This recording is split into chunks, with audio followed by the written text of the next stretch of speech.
Hi everyone, thank you for coming to this European conference on the 40 week for Europe to get free real work introduction. Thank you for being here this morning. So we'll start the first panel. I'm Adrien Tussaud from the Roosevelt Network, a French organization based in France. We advocate for market production, and I'm part of the coordination team of the network since the beginning. So welcome to this first panel. Last time we had an introduction by Joe Ryle. We have speakers, and the idea today with this first panel is to address one of the questions we raised last night about what the lesson we can learn from the best practices and in the public and private sector. So for that, the idea is to address this question of the 40 week, basically with my colleagues will be presenting. So we choose to focus on this roundtable about the example for the week because it's the one most popular form of work reduction, and the aim to this roundtable is to focus on practical example and all things are going well and we can learn from it. So I will just give my colleagues 2 minutes to present themselves. Johannes, you can start. And please to speak on the microphone very directly. Good morning to everyone. I'm John Sanchez. I come from the Valencian region in Spain, and I'm a political advisor to the Valencian government, and I'm also an economist working at the University of Valencia.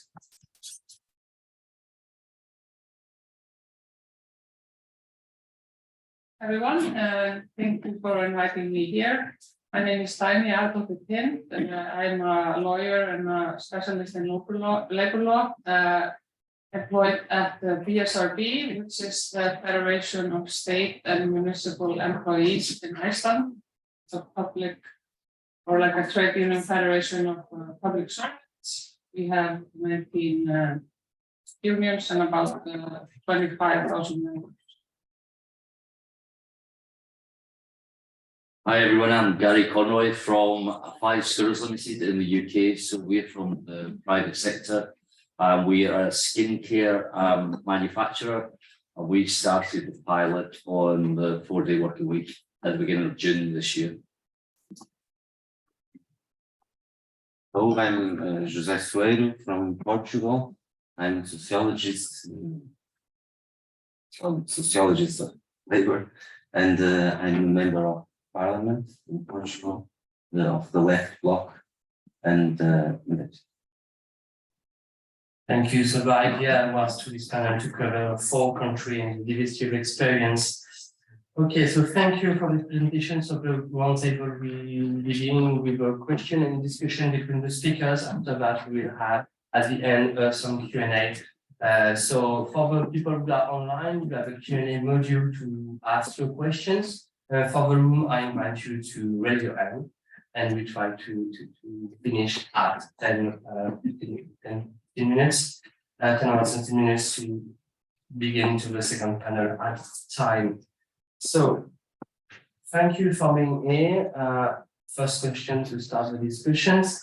In all this experience you have with experimentation, what went well, what did maybe less well, what is the best practices you can share us with your experience? And I will begin to give a speech to John again, talking about what is going in Spain.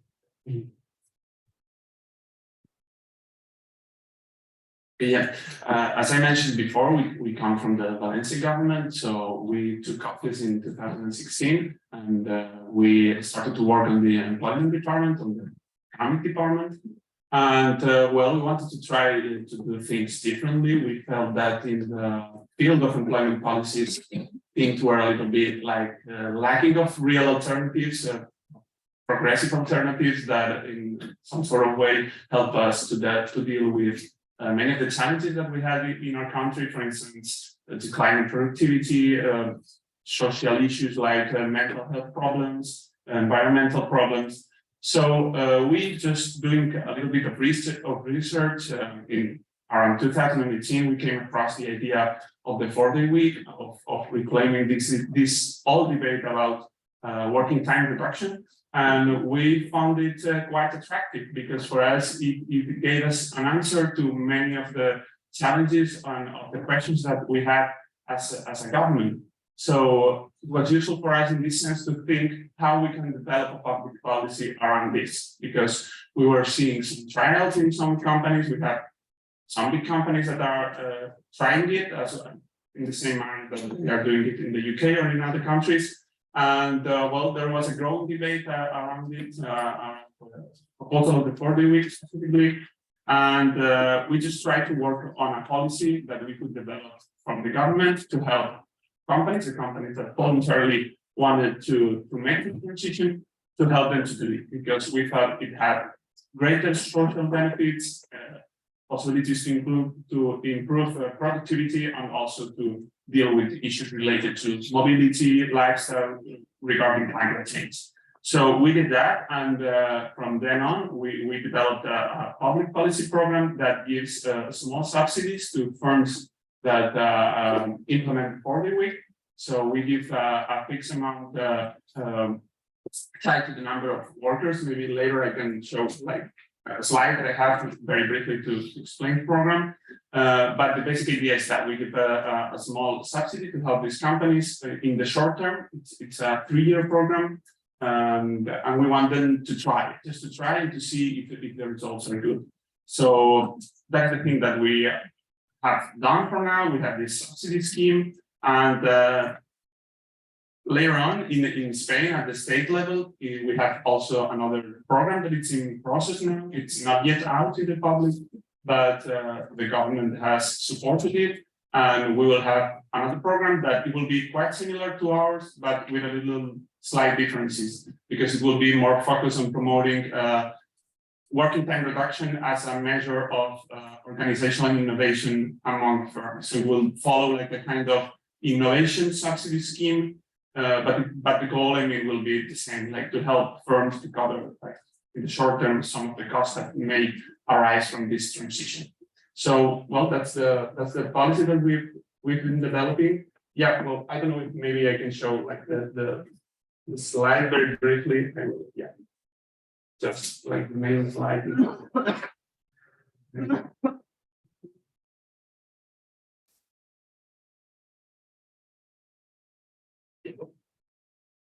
Is this or how can I? Okay, perfect. Yeah, well, this can I go back a little bit? Just for a moment. Okay, yeah, the thing is that one of the motivations to do this is that we have a productivity that is well below the EU average, but we work long hours. We are one of the countries in the European Union and in the OSCE that works very long hours, around 1,700 hours. And we know that the countries that are more productive are generally the countries that work less. So this was also a motivation for us from the economic point of view to try to improve productivity in the economy through these measures. This is one of our focus. Afterwards, we also are very worried about some statistics related to work-related stress. For instance, in Spain, 60% of people declare to suffer this kind of problems, and it is a growing social debate and political debate around this issue. And well, climate change, we have a lot we just had this summer a wave of very strong wildfire. So like people are getting more aware of it. So these are the two programs that I mentioned. We have a program that is at the regional level, and it's the first one that has been developed. It's a program that I told you about, and we will have by the end of the year probably out the program at the state level. So this is what I wanted to show you. It's a very brief summary of the requirements and how these programs are structured. Our programs, for instance, in the Valencian region, it's a program of 3 years. We give an amount per worker that you can find below. We calculated this amount using the average wage and having into account a 20% reduction of work time. So the idea is that the first year, the company does not lose anything, let's say, to try. So we help them from the public sector to do it because we think it's good for society and the economy as a whole. So As I mentioned, the focus and the goals are a bit different. For instance, we conceive this policy as a productivity enhancing policy, and all the other benefits will come from them. In both programs require firms to maintain their wages, so that's the same in both cases. In the Spanish project, it will be possible to adhere to this program only with a 10% decrease in the working week, whereas in the Valencian program, we only support firms that are doing 40 week or 32 hours spread in 5 days. And we also are developing from the public employment service. We are developing some initiatives regarding counseling and training programs for firms. So these are the two programs that we have. And well, also another important difference is that the Spanish program will be focused on industrial companies, and our project is for firms of all sizes, of all sectors. So, and the program is already out. The deadline for our program was finished on September, at the end of September, and we expect the Spanish program to be opened by the end of the year. We've had in the Valencian program 50 firms applying for now. And well, this is just the first year. Next year, we want to make the public, to open the call again, and see if more companies join. So, well, that's our experience designing a public policy program to try to promote the 40 week. And well, I will speak later about some of the problems and things that we have found out for now. Thank you. Thank you, John, for this introduction about the Spanish case. I will let them speak to Gary, maybe to present what is been going on in the UK, what is perspective on your side, what is going on well, what can we learn from your experience. Okay, so we started the sort of pilot in earnest at the beginning of June. Our kind of motivation for introducing it was really quality of life for myself and the rest of the team, really.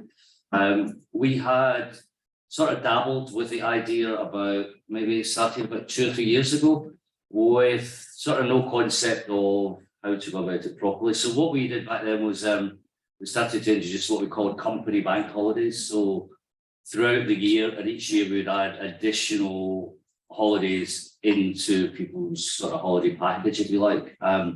And they tend to be on a Friday or a Monday. And then we sort of moved that forward. And then we began to close earlier and earlier on a Friday, when we got to like leaving about 2 p.m. on a Friday. And that was kind of where we maxed out at sort of productivity, but no real structure to it. And then the 4-day week pilot in the UK came up, and we thought, well, actually, let's just accelerate and use best practice from them. In our experience, really, the pilot is the start of the 4-day week. However, you do need a pilot phase, if that makes sense. So you have to change how you work before you can change when you work, if that makes sense. So we started in March to introduce new ways of working. We introduced a thing called deep work time, which kind of came from the sort of teleconferences and stuff we had with the 4-day week. And that was basically periods of time on 2-hour slots twice a day, where we switched off the phones, we switched off email, we switched off Teams, and any distractions and any questions we had for colleagues, we had to write down and don't disrupt them during that time. And that started to really reap the benefits pretty quickly, where people were smashing through the tasks and getting the work done much, much quicker. So from there, what we did is we pretended that we weren't going to work Fridays, but we did work Fridays, but we used it as a little safety net, if you like. So therefore, we would schedule all of our work for a week in time blocks and get them all finished by a Thursday, so that by the Friday, we could start bringing tasks in from the following week and start doing those. So as we got into sort of April, May time, then we started closing at lunchtime on a Friday, because we had that sort of excess time. So then by June, when we started, it was quite an easy transition for us to move across, and we didn't really have any disruptions from June at all. So that the thing has gone exceptionally well for us. There's been no real hiccups. There's a couple of cultural things which happened along the way, which we didn't expect. Things like annual leave becomes a bit of an issue, because people don't seem to need as much time off. And we realised about 3 or 4 weeks ago that the majority of staff had like 50% of the annual leave left to take, which obviously we're trying to encourage them to take before the end of the year, because carrying annual leave into next year, doing a 4-day week and having all next year's annual leave is going to really impact on our ability to function properly. So it seems that, I guess, where people used to take weekends and take a Friday or a Monday off to go to a wedding or, you know, do a city break or stuff like that, they don't need to take the Friday off anymore. So they only take big holidays, like when they go for a week or 2 weeks. And so that's kind of built up this bank of holiday. But the team pulled together and they just agreed amongst themselves that they will sort of collaborate on when they take their holidays so the company can keep functioning and we can continue the 4-day week. That was one sort of issue we ran into. Another issue is we had little sort of COVID outbreaks where we had sort of, you know, departments being off at different times. And that meant that some departments were unable to function because there was so little people in one department. So to mitigate that for the future, what we've done is trained one person out with each department on the core tasks of that department. So there's like a buddy system so that if something like that were to happen again, then somebody in the company can keep the core functions of that department running until those guys are back in work as well. So they were the kind of key learnings for us so far. But the whole thing's been pretty successful, and the outputs are up. I think we calibrate the sales via the previous period, same time last year. So we're up 41% in sales revenue, and about 70% in profitability over the same time period from when the thing started. The customer complaints are dropped significantly as well because people are more focused and they make less mistakes because they're not distracted with the phones or emails. So they focus on the task at hand, and then things seem to work better generally. Thank you, Gary. Just can you explain what fast growers do for a living? Basically, you are a cosmetic company. Say that again.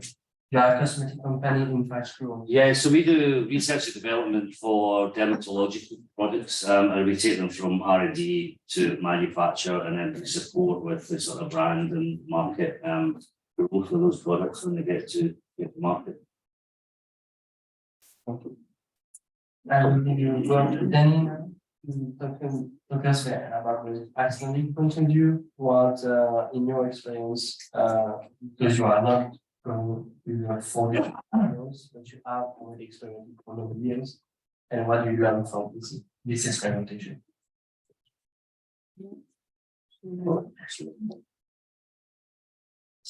Yes, I will do that. Like I said earlier, our federation is a public sector federation with about 25,000 members, and you have to know also that Iceland is a tiny nation of under 400,000 people. So it's a sizable chunk of the labor market and the biggest federation in the public sector. So maybe at first those demands for shorter work week came from our members. For example, shift workers, people working in healthcare mainly, they have been demanding that 80% shift work constituted 100% of daytime work. And then actively in 2008, BSRB, my organization, started campaigning just in a normal way as you do campaigning, trying to raise awareness in the media and among people and other stakeholders. And then the next step was that we did 2 pilot projects. So one at Reykjavik City, which is the capital and by far the biggest municipality, and one at the state level. The Reykjavik trial started out small, but it got bigger and bigger because the results were really positive. And the state trial, we had, I think, 4 institutions in the beginning, and they were at the end 6 or 8, I'm not entirely sure. maybe our reasons were mainly well-being of the workers, work-life balance, quality of life. Also, we see a huge inequality component because our members in the public sector are 2/3 women. A lot of them work part-time, so they have, because of research has shown that women in Iceland work part-time because of caring responsibilities, and there's a much less, but a much smaller group of men who work part-time, and those who do it for other reasons, medical reasons, or maybe they are in school or something. So we also wanted to try to shift that because we think that if we're going to reach equality, we also have to get men into the households.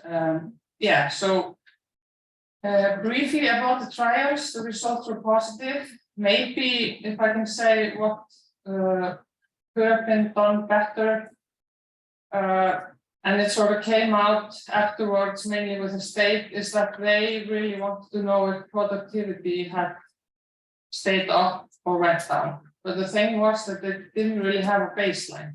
They didn't really know. So it was kind of hard at the end to see whether productivity had gone up or down. Also, I mean, it's public service, so productivity is maybe not the same thing as in the private sector. But all the research that was done, both on managers and staff, the results were positive. I think I'll leave that for now and go more into where we're at now later. Thank you. And Jose, maybe to finish with first round of questions, Portugal is wanting to start something on experimentations. You talk about what your reasons to go for it. Good morning. The situation in Portugal is the following. The government announced this intention in 2021, and it is now in the government program that was approved in 2022 this year. It was not an idea that was put in the public space by the unions. Some of the unions are even a bit suspicious on the intentions of this idea by the government. It was put by the government in the public space, and also it helped to boost the debate. The book of Pedro Gomes that is here with us. The way the government inscribed this idea in its program, it's very mitigated, and it's curious because it's not in the part of the labor of employment, but it's in the chapter of natality. And I will read how it is phrased in the program. To promote a broad national debate and social consultation on new ways of managing and balancing working time, including considering the applicability of experiments such as the 4-day week in different sectors and the use of hybrid models of presential work and telework based on collective bargaining. So it is interesting that it was included in the natality and not in the work employment part of the program. And in May, and it created a big buzz, discussion on this issue in the public space. And in May, the national budget included a disposition, a legal disposition saying that pilot projects would be launched, trials, and with a small budget to fund this coordination of trials. And the government created very recently a team, invited Pedro Gomes, scholar, researcher, specialized in this issue, and that wrote the well-known book about this to coordinate this trial, these pilots. So let's see now what will happen. At the same time, we think that looking to our history, the the legislative path has historically been the most efficient way to reduce the working time. And we had good experiences and very bad experiences in the past around this issue. And we are now preparing a national law proposition to present in the parliament, I guess in the beginning of the year of 2023, because we think that there should be a legislative impulse around this issue, and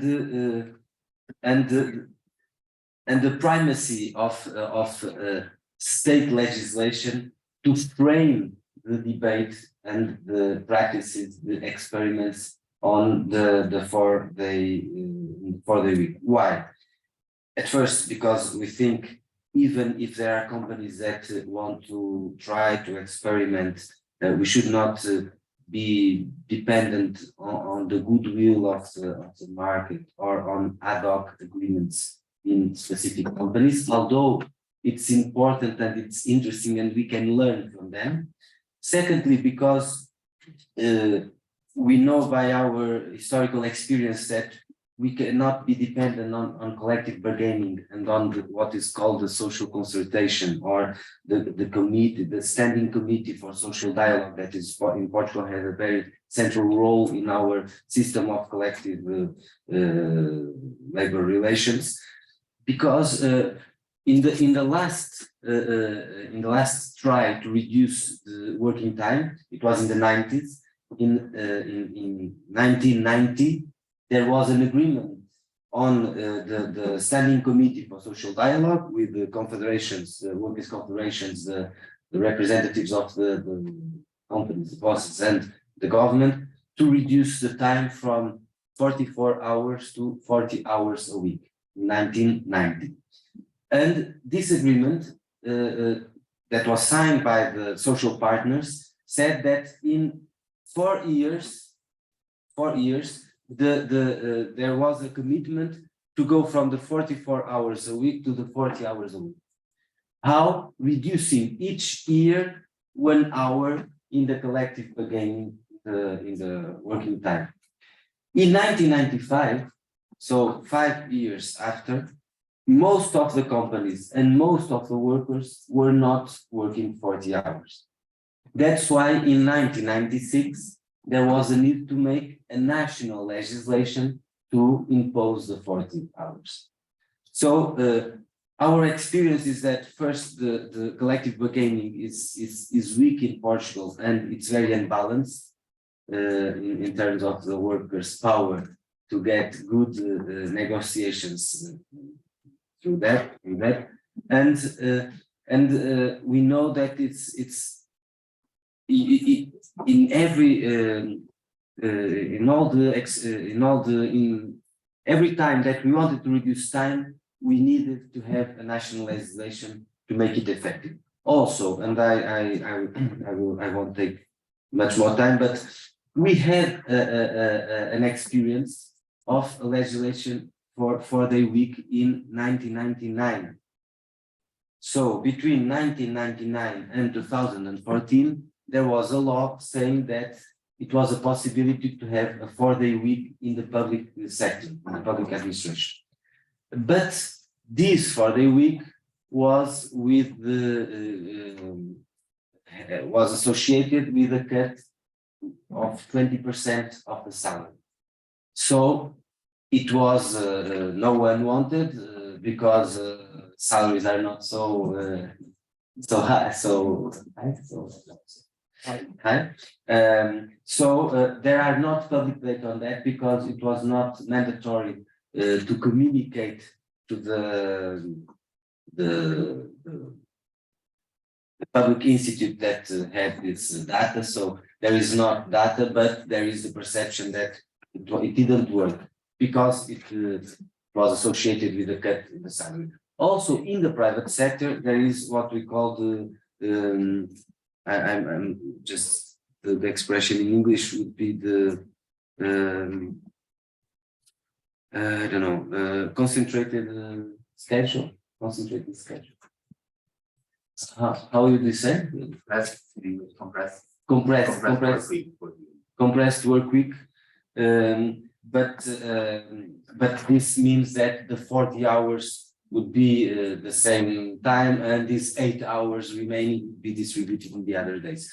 And also, so we had already these two possibilities, but it's not what we want. That's why we think that we need a national legislation to frame what we mean with the 4-day week, mainly saying that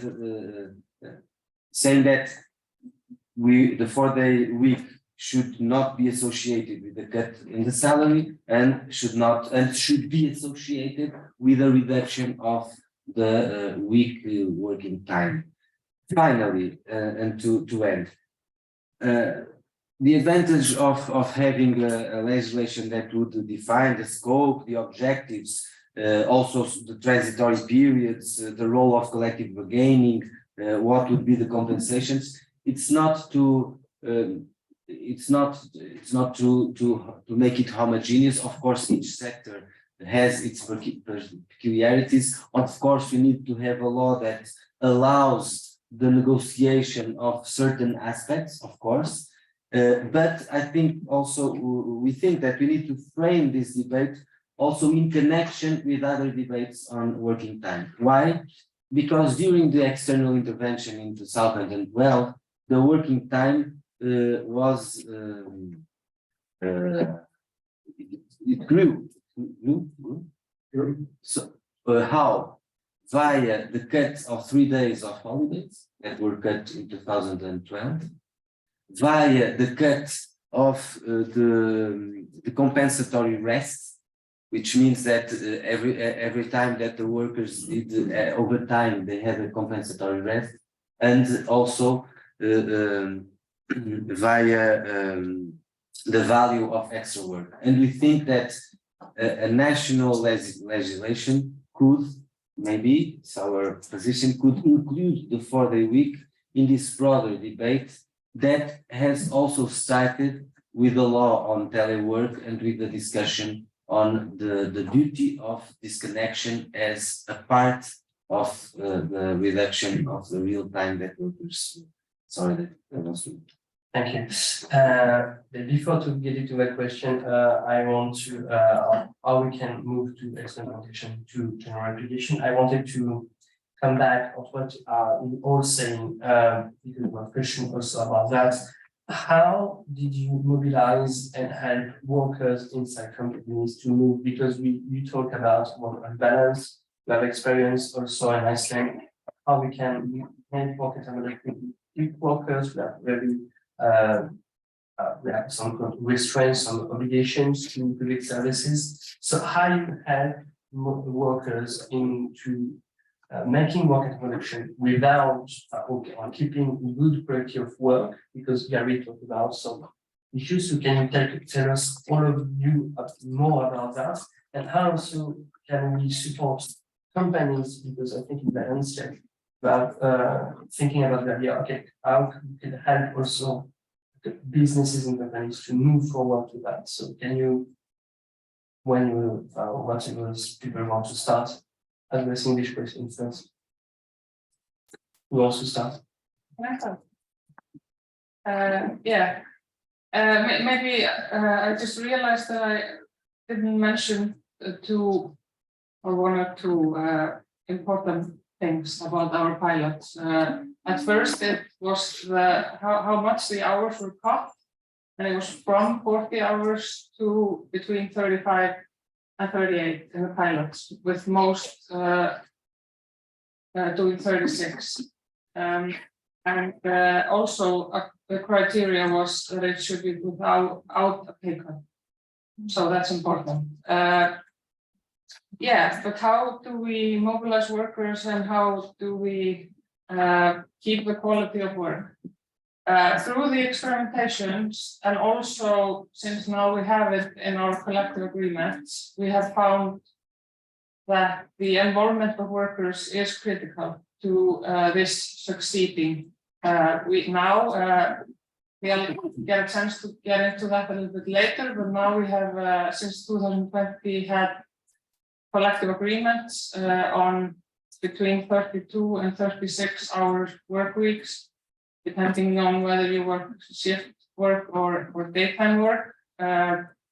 And through this, and also through the pilots, we've done extensive training, and this has been with the involvement of our federation and the trade unions, but also of managers at these institutions that are our negotiating partners, and also the state and municipalities, who are our main negotiating partners. And in some of the results we are getting now, and also from the pilots, that if the workers feel like they can be a part of deciding how the work is organized, and I picked up on what Gary said earlier, that you kind of have to figure out how to work in a more efficient way. When it comes to daytime workers, in many places like offices and other places, this can maybe be done by cutting meeting time or doing this most disturbed time is a really good idea. With the shift workers, it was much more complicated because we, of course, needed to man shifts. So there was a promise from our negotiating partners that they would cover some of the cost. But we also did some changes in the pay structure of the shift workers. Yeah, it's a bit complicated. I don't know if I should go into all that right now. But part of it was that the part-time workers were invited to not increase their hours, but to sort of increase their job percentage. So if they were at 60%, and we reduced the work hours by between 4 and 8 hours for full-time workers, they could maybe go up to 72, let's say, and still work the same hours. And this would help, like, not. So you wouldn't have as much of a gap to fill, but we would also need to hire more people. And we saw this as a big step towards equality, because this would be raising salaries of women working part-time. Yeah, I hope I got to everything, but yeah, I would say, just to sum up, that the involvement of workers is key. Also, just intensive training and answering questions and helping, basically.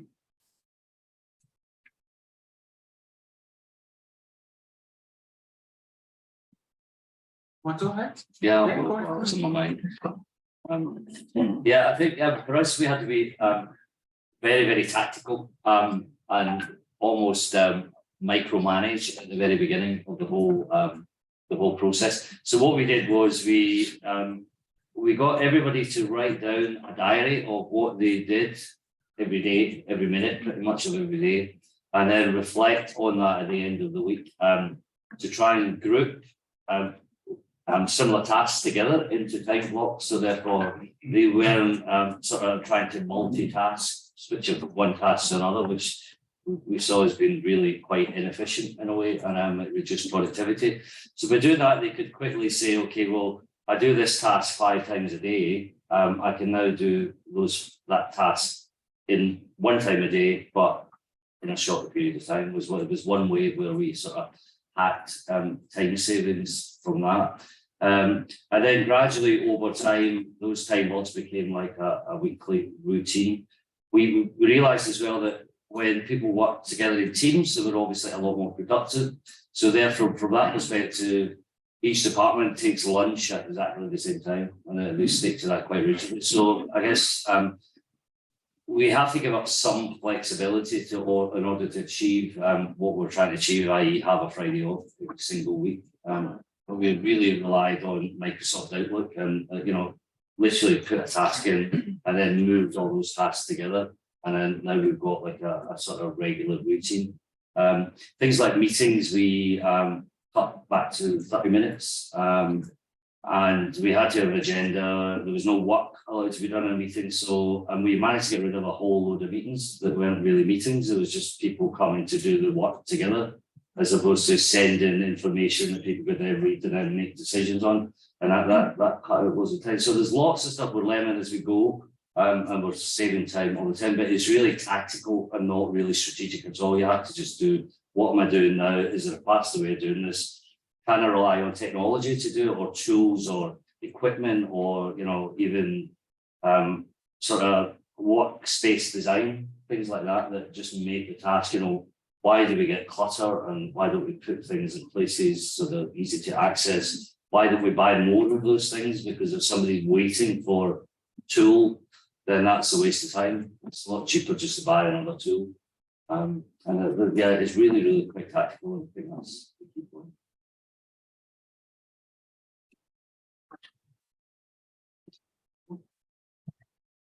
Yeah, regarding the question that you mentioned of how to mobilize workers and society, our experience, what tells us it's that it's very important. I mean, like the previous process that you do, like before reaching out to public policy programs or something like that, or pilot programs. I mean, the journey matters because it matters how you frame the proposal. So we tried to do it, even if, for instance, we approach this proposal from the social point of view, social benefits, environmental benefits for all that was very clear.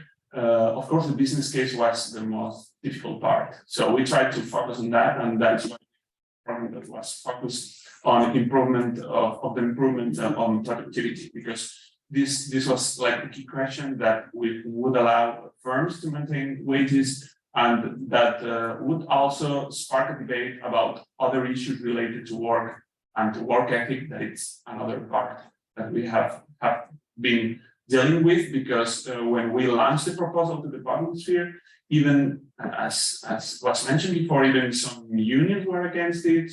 I mean, the people that you normally would expect that will be in favor of the measure were like very reluctant to it at first. So we had to do like deep work in order for them to think about this proposal, to ask themselves questions about what is the meaning of work, why we work so many hours if we are not so productive. I mean, like try to arise question and generate a scenario of debate and of new ideas around how to organize work inside the firm. So I think this is important to do, like to frame this proposal in a smart way, try to reach common ground between businesses, union, and society as a whole, because I think this is one of the most obvious benefits of the proposal, that you can, depending on how you frame it, you can approach different actors. So for us, that's been really, really important, like to try to frame it in smart way. Just to follow up with a question, I think in the program you mentioned that you financially support some businesses. Is that support fully compensate the loss of income that people maybe have or not? Yeah, well, the workers will not have any loss of income, because one of the requirements of the program is that the company has to keep paying their workers the same amount of money. So what we do is that we calculate a subsidy that we give to the firm each year. So in theory, the wage it's not touched. And regarding the question of if this is like a lot of money or too little, we calculate this amount taking into account the average wage of Spain, which may be lower than in other countries. So this is the way that we calculate this amount, the 20% of the average wage.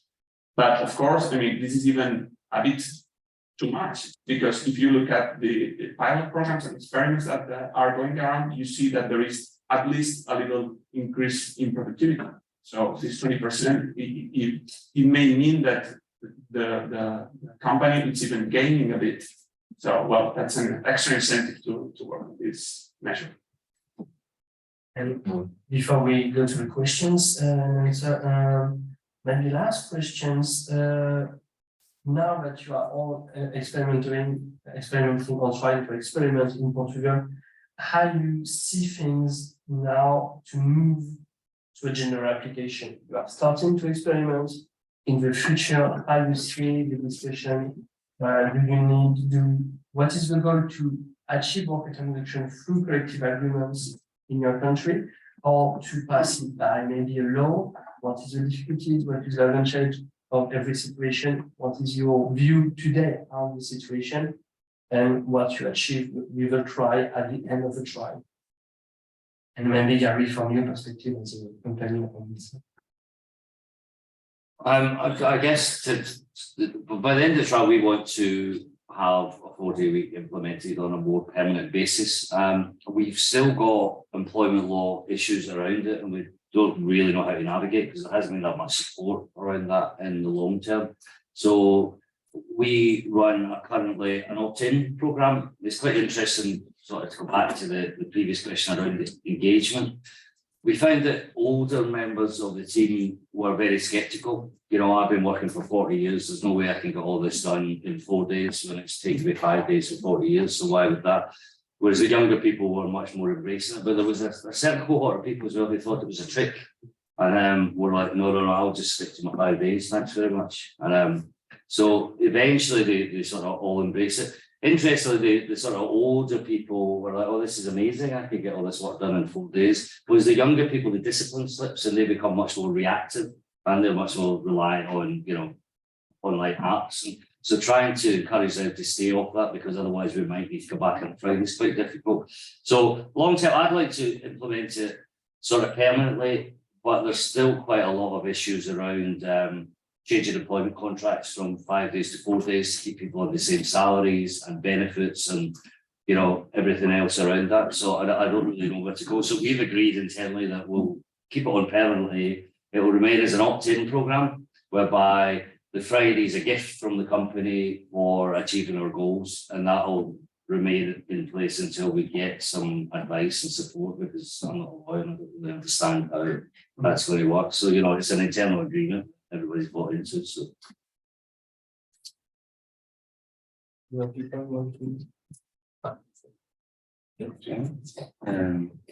I think to have a national legislative framework is not uncomfortable, it's not necessarily in contradiction with having trials, with having pilots, with having transitory periods, we have a certain degree of flexibility on how to apply. I think it's a crucial point to assure that the 4-day week, it's a progressive measure to establish that it is associated with this reduction of weekly working time and with at least the maintenance of the income.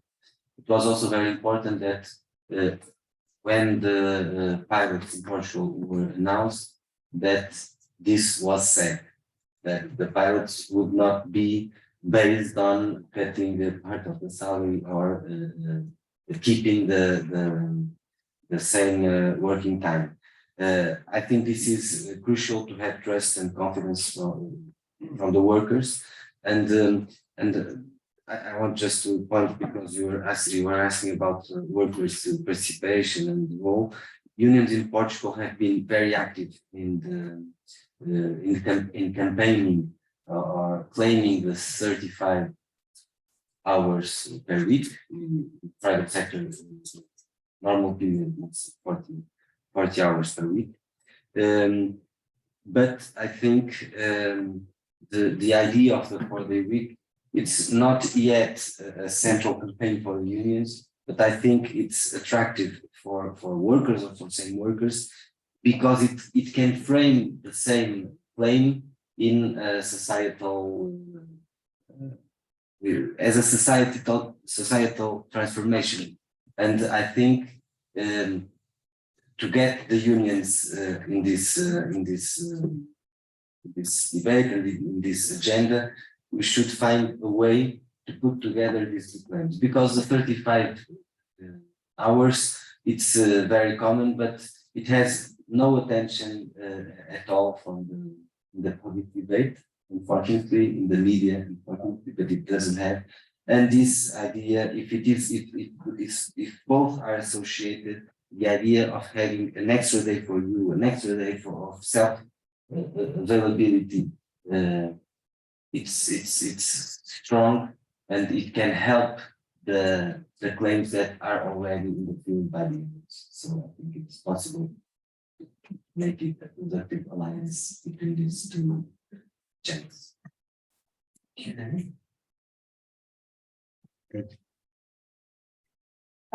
Yeah, so maybe so we did the trials, and then we had collective agreements in well, the negotiations started late 2019, and it was a clear demand on our behalf that we would reach shorter working hours in collective agreements this time. But we also have to keep in mind the national context, I think, in each place. So union density is really high in Iceland. Most people are unionized. So that is, I think, something that works for us. It might be different in other countries. So our goal was 35 hours per week, and then 80% of that for full-time shift workers. The agreements we reached were 36 hours, or sort of a possibility to negotiate down to 36 hours at an institutional basis, and we've seen that most of them have gone to that number of hours. And then the shift workers, it was more centralized. Everyone entered the same system, and because of some changes also in the wage structure, and the monitoring was much more extensive, and the training as well. So it was done like on a whole public sector, like all the negotiating partners, all the unions and all the employers, so to say, the public sector employers.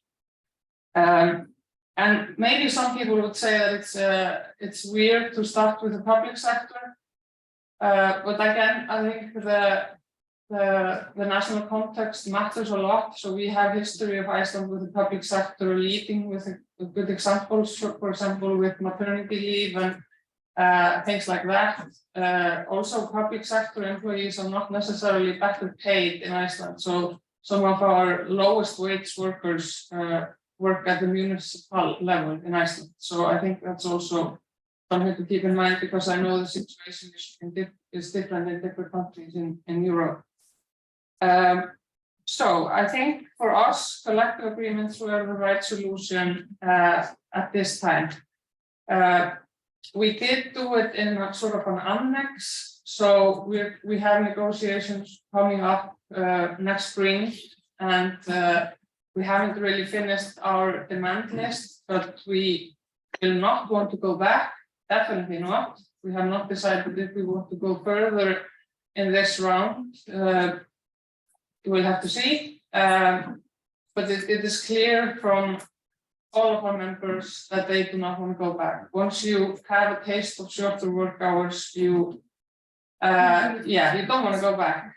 There are some nuances that have to be fixed, because the implementation is, it is a marathon. It's not a sprint, really. And we had the COVID pandemic during the implementation phase, so we are not going to say that we have not come into any problems. So, but I'm strongly of the opinion that we're on the right track, and that we will be able to fix these issues.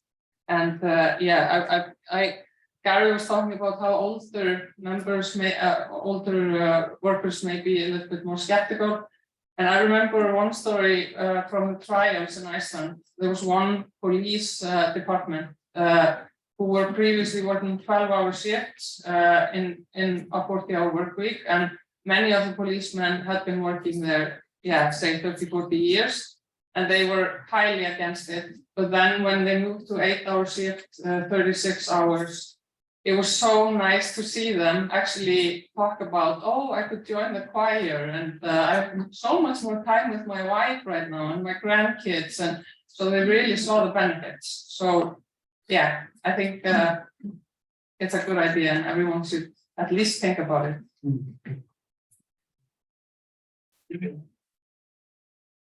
Yeah, I wanted to refer to what we mentioned about what's coming now in the future. So, of course, we want to have more companies that transitioning to a 4-day week. We want to reach a critical mass in order to later on tackle things like legislation that, of course, will have to come in the end.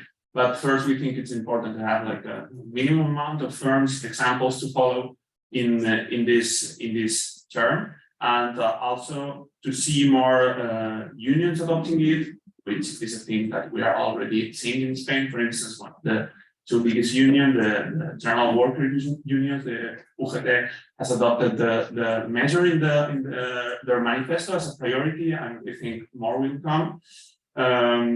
Of course, we are like inviting unions to also discuss this issue through collective bargaining, because one of the requirements of our program is that the measure has to be applied in the firm in dialogue with the social partners. So we are also like trying to support this way of doing things.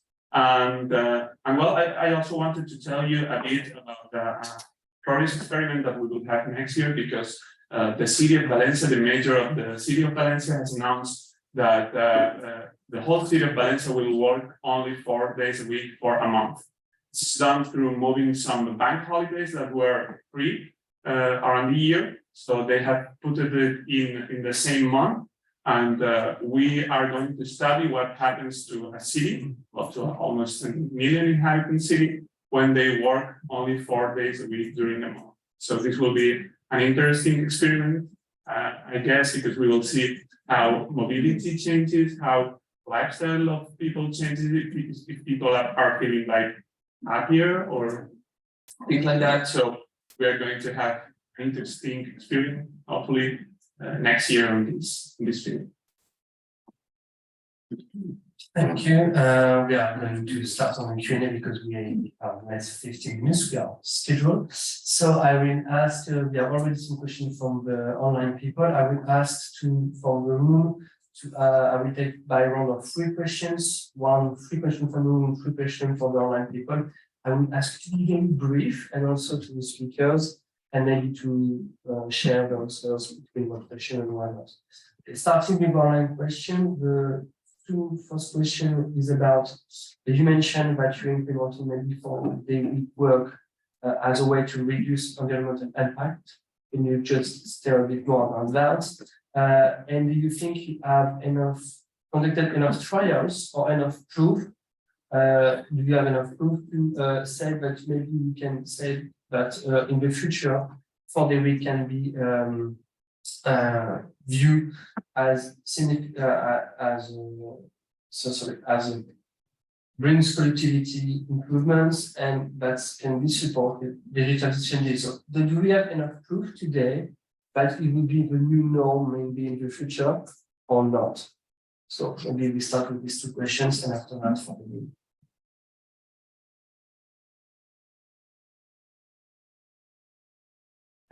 Yeah, I'm not going to speak on the environmental issues because that was not one of our ideas in the beginning, but of course now we have realized that this is a factor.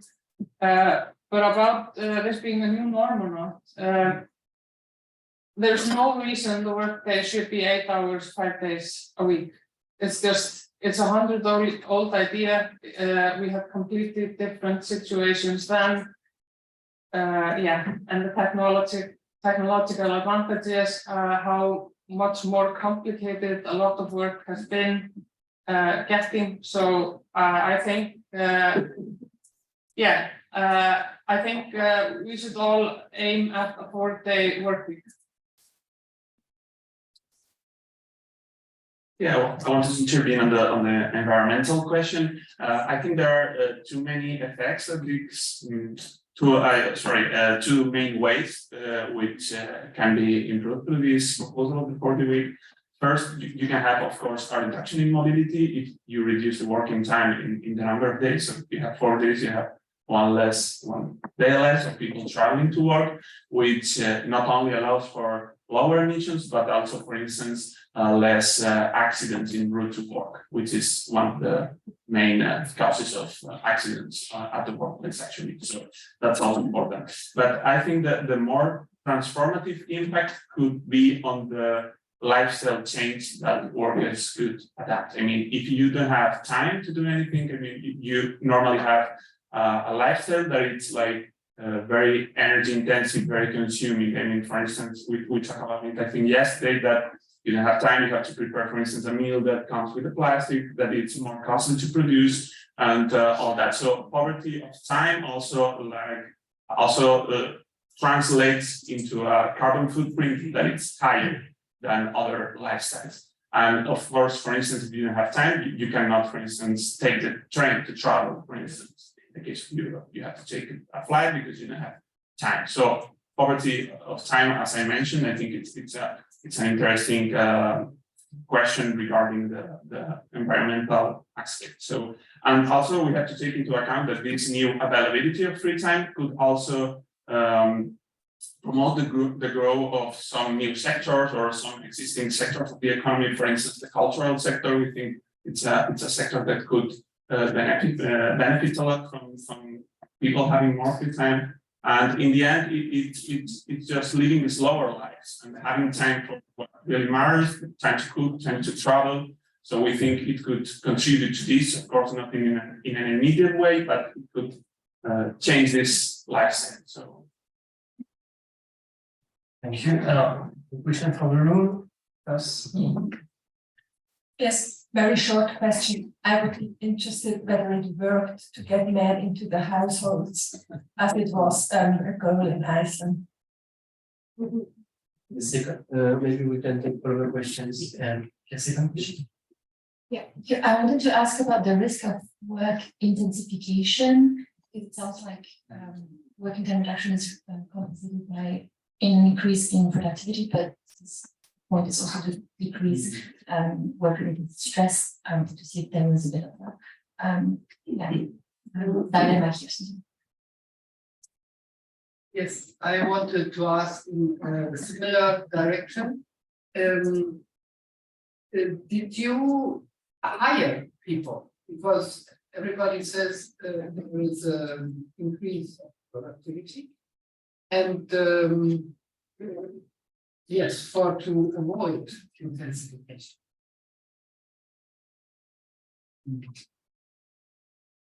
Who else wants to I can take the one on Iceland at least. So we saw from some of the in-depth interviews that we did during the trials that men were talking about this. Of course, we have to keep in mind that there hasn't really that much time passed since we started. Gender equality is not a sort of one fixed solution. So I think we need to attack that problem from multiple sort of perspectives. One of the biggest issues that we are working on now, actually, at our federation, is sort of reevaluating the sort of the way that we measure or pay women for all their work, because like in the Nordics, at least, they are compressed in the welfare systems, and they are low paid, and they are part-time workers. So this is our like biggest initiative going forward, in addition to the shorter working week.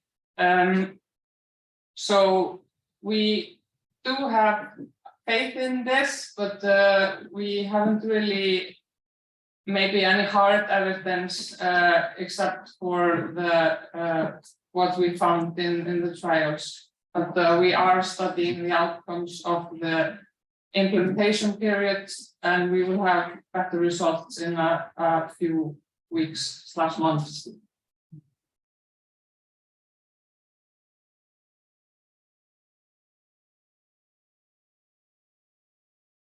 This two issues on work and intensification and gender equality, because for instance, well, this is just an anecdote, but I think it's very, very illustrative of the risk that effectively poses this intensification of work. We had during the pandemic a big chain of supermarkets in the Valencian country that, due to other reasons linked to the pandemic and so on, they shortened their working week just 4 days a week. So for a month, they did only open, well, their workers did shifts in the company and they only opened for 4 days a week. And we were talking to them, we had a meeting with them for them to explain us their experience. And they told us that they made a survey and a participation process to see how this measure went.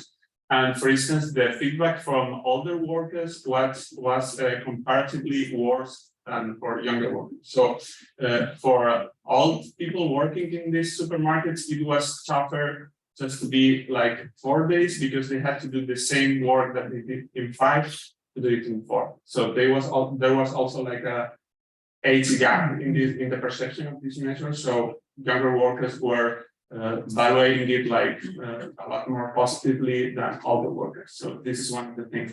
And regarding the gender equality issue, we did notice a risk in this kind of pilots and this kind of schemes that we put forward. And it was that many firms wanted to use this proposal only for departments or parts of the firm that were highly women dominated. So we thought that this was, of course, not the objective, because what they were trying to do is like to go the reverse way and to send women home, because these were the departments that were most easily to do this kind of measure. So what we did in our program is to specify that the company has to propose the same number of men as women in order to try to avoid companies using this measure to send women home. So that's just one of the things that we do. Last intervention. Just very quickly, I don't have an answer about the 4 day week because it starts the pilots. We don't have any results, but in the last reduction of working time, it had in 1996, 98, it had the effect of net job creation, but also a growth on overtime. That's why I think the discussion on the 4 day week must be connected with the rules of overtime and the price of the overtime, and also with the discussion that we have been having in Portugal, and we made the legislation of disconnection. I mean, most of the workers, they are contacted by their companies after their working time. In the days they are supposed to be resting, and after the formal working time. So I think it must be connected, these discussions. And about women's gender equality and so on, one question we have been discussing in the process of thinking and preparation of law is that the question of schools, because 1 day less in schools will probably mean that women will take the care of the children that are not in school and will represent more gender inequality, because we know that the informal care, it's much more unequal than when the care is formalized, is provided by public services.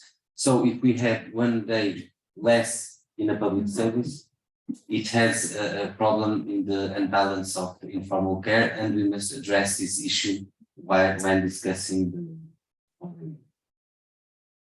Perfect transition. Thank you for the second part. What we can apply for recommendation and what its ambiguity will be question here. So thank you. If you want to follow more about the result of this experimentation, the European Network for the Fashion of Working Time has a newsletter, or we publish on the quarter basis what is happening in Europe. So we will put the link in the chat if you want to sign in and follow up. Thank you for attending this first panel. Thank you for the speaker for their time.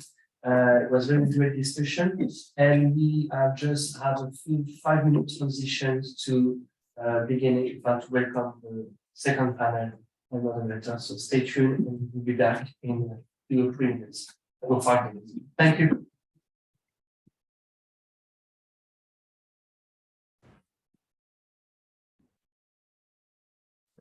I'm moving straight in. No, absolutely.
Perfect. Can I just check before that? Do you hear me online? Joanna, do you hear me? Perfect. Hi. Hello, everyone, and welcome to our second panel of today's conference. And the name of this panel is what are the ambiguities of a 4-day work week? We have some really exciting speakers on this panel. Oh yeah, my name is Alexandra Arntzen. I'm a senior lecturer in economics at Nottingham Trent University, and I will be moderating this panel.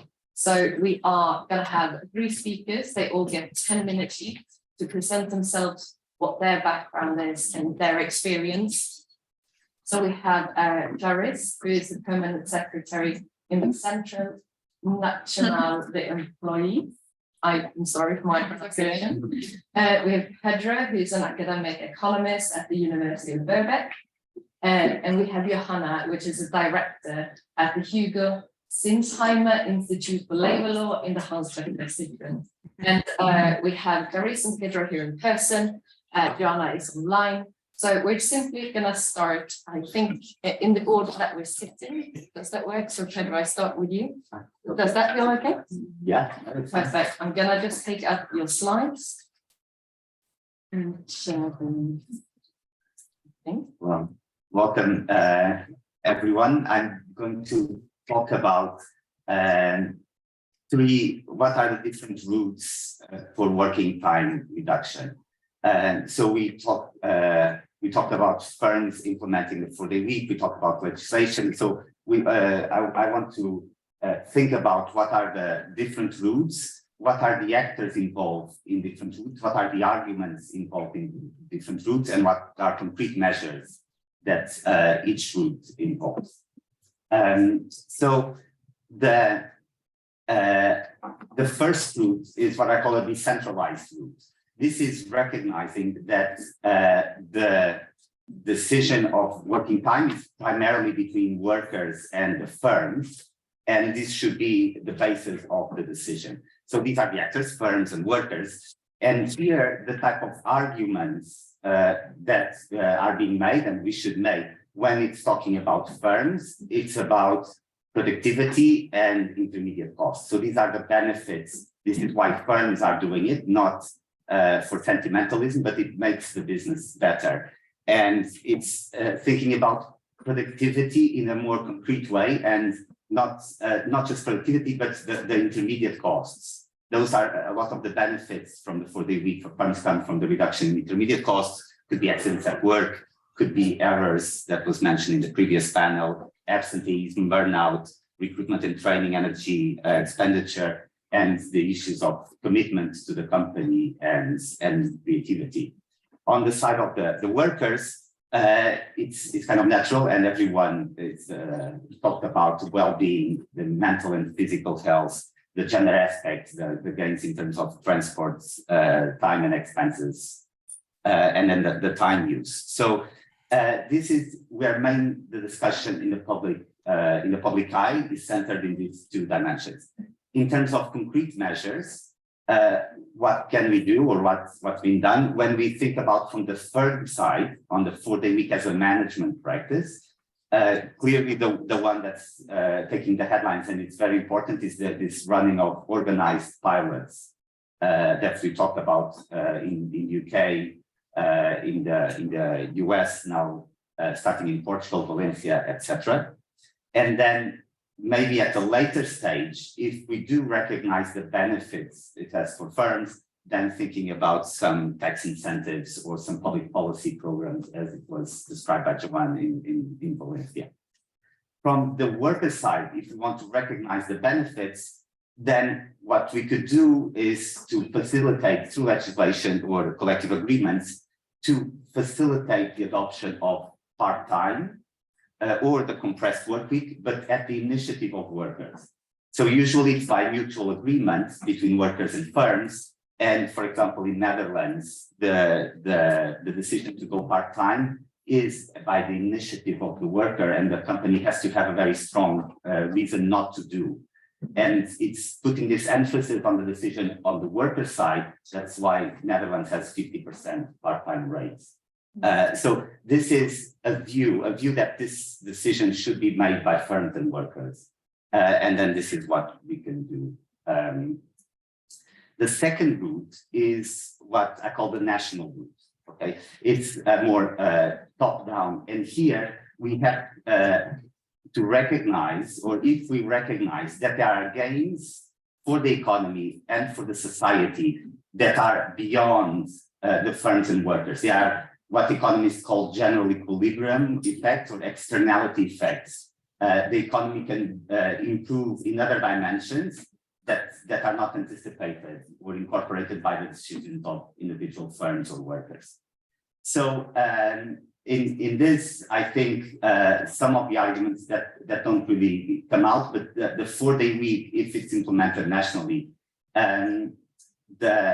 we have to think that leisure time, we talk about the well-being, but leisure time doesn't exist in a vacuum outside the economy. It's not that we go to an empty chamber in that day off, we feel happy, and then we come out without interfering in anything in the economy. Everything we do in our leisure time has an economic impact. So one could be the opportunity for specific sectors, namely the leisure industry, hospitality, tourism. It's in our free time that we travel and that we consume. And this, the improvement in these industries happened in the 1940s in the US after implementing the 5-day week. And it's also in China, when they reduced their working in 1995 from 6 to 5 days, their internal tourism market just boomed, and now it's the biggest in the world. Another element is what it's called hybrid entrepreneurship. So there is many companies that started with someone having a worker, having a day job, a regular job, and then starting the company in their free time. If you don't have the rich parents, if you don't have access to credit, you just start working on your idea on your free time. And these are not any companies. Ford, most of the companies started like that. Apple started like that. Nike started like that. So especially in countries where credit markets don't work that well, where it's hard to go to a bank and get a loan, you can use, more free time will generate more entrepreneurship and more innovation. There's, I think, very important that what we can think about the wider impact on the labor market and the creation of conditions for wage growth, the market conditions for wage growth. And if you think about fertility, some countries in Europe have very low fertility rates. Part of it is the fact that families are very stuck in time having a kid, and thinking about the second is just. So if you think about these wider effects of the 4-day week, then it gives rise to using legislation. If we use legislation to start with, I wouldn't apply it to all the economy point blank. I would start as the US started when they moved from 6 to 5 days, starting with larger firms, multinationals that have the financial capacity to just do it very easily, and giving a long time for implementing. So we don't have to implement the law and say everyone has to move to 32 hours right now, but starting with larger firms and then giving some years for the adjustment to take place. I would avoid starting directly in the public sector. I think it should be starting by large firms. Then the other view is not kind of top-down legislation, but it's recognizing that one of the key problems is the coordination. So economic activity is all about coordinated work within firms and across firms.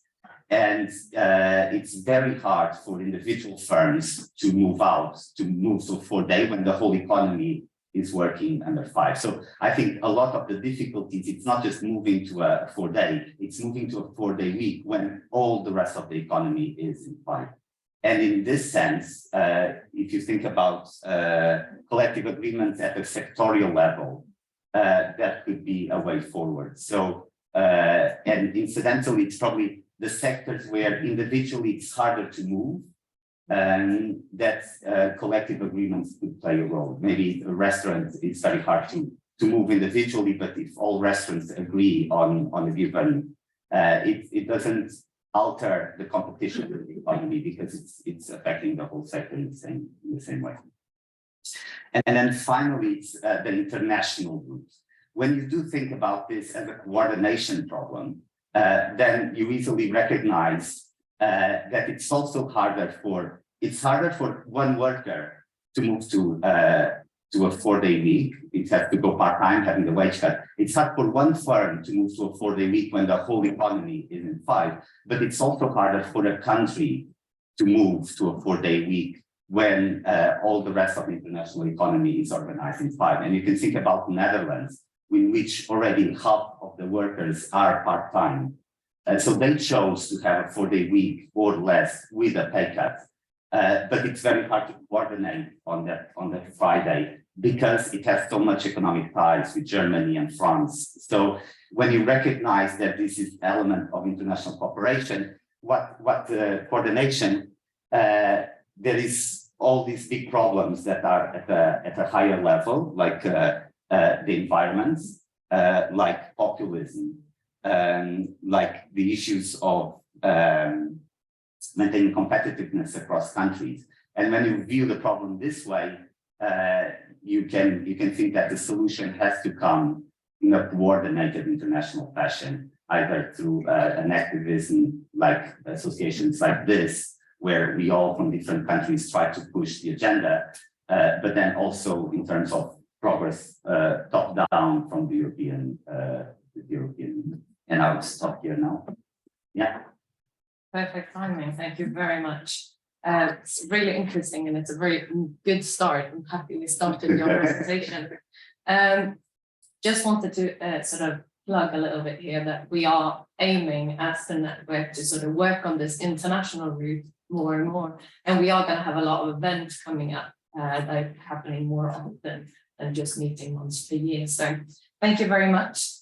We are going to move over to our second speaker, Carice, which is having an amazing example of working time, but maybe also highlighting some of the issues or struggles that we're facing when implementing it.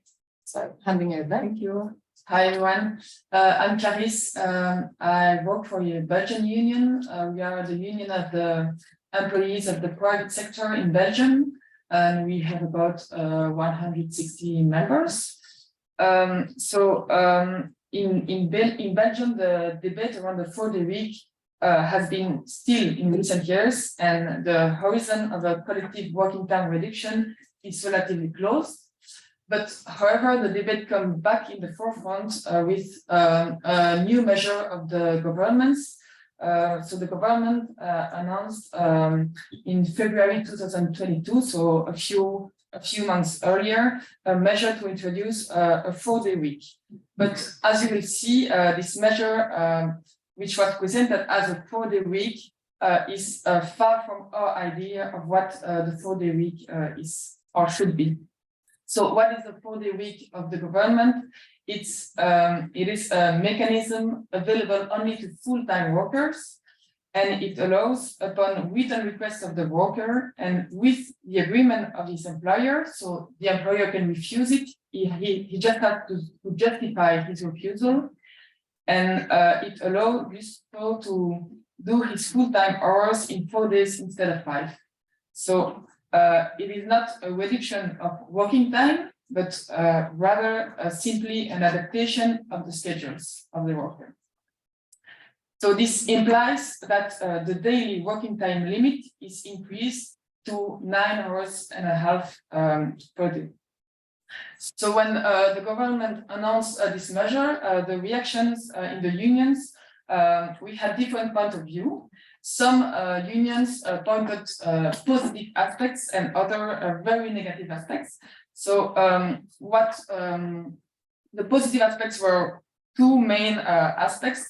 The first is that it would have been a real step forward if this mechanism would have been accessible for part-timers, allowing them to concentrate more working hours in a smaller number of days, especially in sectors like retail or nursing homes, where part-time work is used structurally to increase the flexibility of workers. But in the end, this mechanism is not accessible for them, so it's only available to full-time workers. The second positive aspect was that for workers in rather high functions, for whom the working time is anyway too little controlled, it would allow them to reduce the time at the disposal of the employer, 4 days instead of 5, and thus probably reduce the working time without any loss of salary. But this small positive aspect was counterbalanced by very negative aspects, in my opinion. So one of the main risks is an extension of working hours. We have experiences that show that in sectors where a full-time job is done in 4 days instead of 5, the worker regularly works overtime on the 5th day. And the consequence of this 4-day week is therefore to increase the working time rather than to reduce it. Another risk pointed out is related to the extension of working hours in the law of a possible overtime limit, which creates a precedent. So the daily limit is bigger than before. Second risk is the risk of fatigue at work, because the day is de facto lengthened by about 1.5 hours. And the third risk is also the risk of increasing gender inequalities.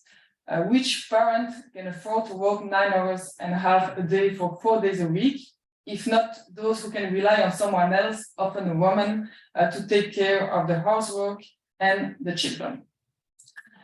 So this measure of the federal government is in the end only a possibility to adapt the schedules of a worker on individual request and with the agreement of his employer. Beyond this government measure, the question of a trade union strategy for real reduction in working time arises. However, the horizon for collective reduction in working time is relatively closed. The last interprofessional reduction, so the last national reduction, dates from 2003, when the weekly working time was reduced from 40 to 38 hours. And at the same time, some sectors succeeded in switching to 35 hours in the trade or in the finance sectors. But for the last 25 years, there have been very few victories. We also have a law that encourages companies to introduce a reduction in working hours by granting a temporary reduction in social security contribution.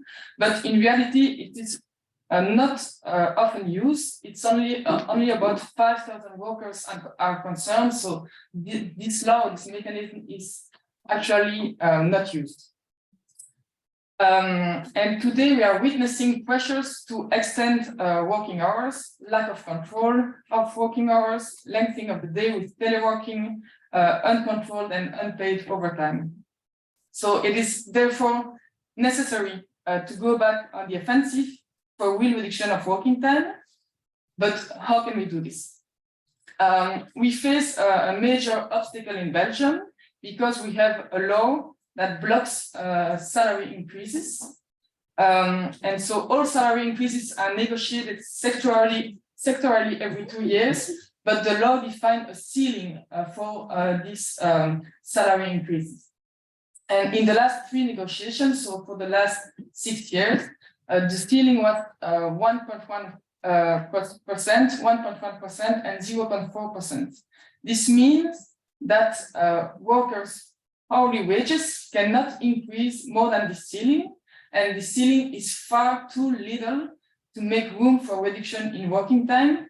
For example, a reduction in working time of 1 hour a week requires a margin of 2.8%. So the unions have therefore concentrated their efforts since the end of the pandemic and before on changing this law, but with no success so far. In my opinion, part of the strategy is to continue to attack this law, but probably by emphasizing more what it would allow in terms of WTR, and also by highlighting new agreements which would allow the coalition against the law to be broadened beyond the unions. We should highlight feminist demands. We know that individual reduction in working time increase inequalities between men and women, and that only collective forms of working time reduction that cover all workers can allow a sharing of care and household tasks. We should also highlight environmental demands. At the time of climate urgency, it is essential to highlight the positive impact of collective WTR on the environment. We speak about it on the first panel. But beyond this interprofessional route, we can continue to make small steps towards WTR. In Belgium, in the non-market sector, and the non-market sector is not subject to this wage freeze law. We have just negotiated a reduction in working hours for older workers, so older who are 55 and more can now work 32 hours per week. So that's one step. Second step is, why not going back on the offensive for an additional week of paid leave? In Belgium, we have 4 weeks of paid leave, and the fourth of which dates back to the 70s. More than 50 years later, it is probably time for all workers to have the right 5 weeks. I would start with that. Thank you very much. I have some absolute follow-up questions on that, but I'll wait a little bit and I'll hand over to our third speaker. Johanna, we are gonna hand over to you. Thank you. Thanks for having me. I'm sorry I could only join now. I wish I could be there, but it wasn't possible for me. And speaking after Clarisse, actually, much of what I wanted to say was already said. I completely agree to many of the aspects you mentioned, and I would have mentioned actually the Belgium example as an example of how not to do it, because in my opinion, actually, it pretty much brings into practice what I see as risks. But to do it in order, ambiguities of the 4-day week, I mean, why ambiguous isn't working shorter just something we all want, and that is just simply better? Yes, of course, that is what people want. If you look at working time wishes of people, it's obvious that the pressure on people is high, especially on parents, but also older workers with elderly parents they have to take care of. And that's a subject that is rising. There's no solution, neither in the childcare sector nor in the sector to take care of elderly. So with the demographic situation, I think in entire Europe, this problem and the pressure on working people with care responsibilities is going to rise. But I want to point out 3 aspects of why it's not just good to talk about, or not just everything positive when we look at 4-day week discussions.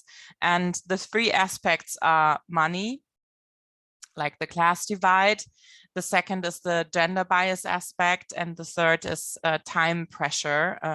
I've been looking up the correct word actually in English for what I want to say. You could also say like concentration or packing of work. And to go by these 3 aspects in order. Money. I mean, we do have part-time work already, but this is something that you have to be able to afford. So we cannot debate working time without debating money, or we just have a simple class divide of people with high incomes who can afford working shorter and other people who can't. And I just saw a very interesting statistic on working time and very long working hours in the world. And you see that especially in the countries with very, very low income and loans, people work 60 hours and more, because this is what you need to work in order to make a living. And money is something, or the loan is something that the state is not regulating. He can do a minimum wage, and this is definitely important. And Europe is really going ahead with this. Germany has just been raising the minimum wage. This is really, really important also to make more time autonomy for workers possible.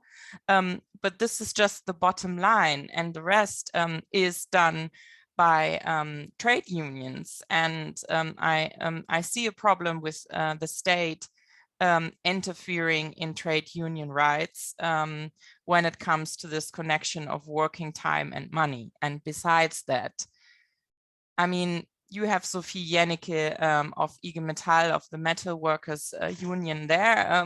A very good decision. I think she will have very interesting things to say, because the union has been doing a lot. I was a union officer in this union before I started in my institute, and I was responsible for the working time movement this union did. And I just want to say, there is no present that employers will give to working people when it comes to working time in these days. And this is really a question of power. And I don't think you will reach any good solutions without a strong union force and people joining labor unions. And it's dangerous to lend the hope of people that state is going to regulate a 4-day week with enough money from people to live on it. And this is something we have to have in mind when leading this debate. That's my first point. The second point is, Clarisse mentioned it, we have a huge time gap, gender time gap. And it's just not going away. And it's related to many factors that I can't explain within the 10 minutes that I have for now.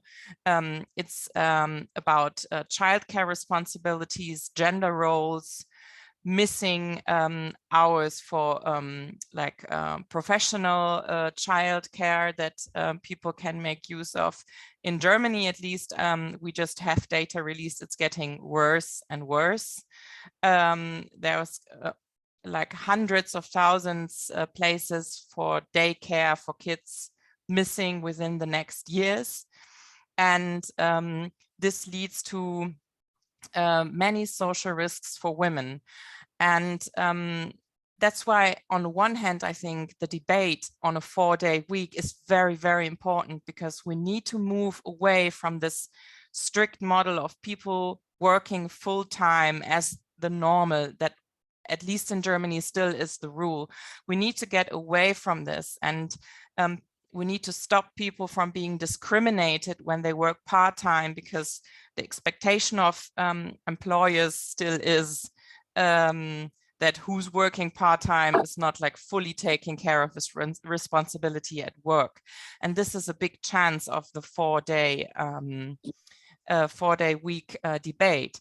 But it really depends on how it is done. And as Clarisse said, pushing 40 hours in 4 days doesn't help anybody with making childcare or work-life balance, especially with kids or other care responsibilities, easier. And on the other hand, a 4-day week idea can take pressure away from the state and his responsibility to make childcare affordable and existing for everyone who's working. And the third negative aspect or risk I wanted to mention is very much transparent in the Belgium example that Clarisse already explained. If the 4-day week idea is used only to push the same amount of work in 4 days, it is only raising the pressure on tearing down the idea of an 8-day working day, 8 hours working day, that unions and the workers' movement have like for such long time fought for. And it's in Germany really at the edge of falling down, because employers, the Conservative Party, the Liberals, they all want working time regulation to be cut. And I see it in every panel I'm talking about. You can see it in the newspaper, it's everywhere in the debate that the argument is, yeah, but workers want flexibilization. They want the 4-day week. They want to be able to start working at 7 and end in 10 in the evening. And this is about freedom, but it's actually not.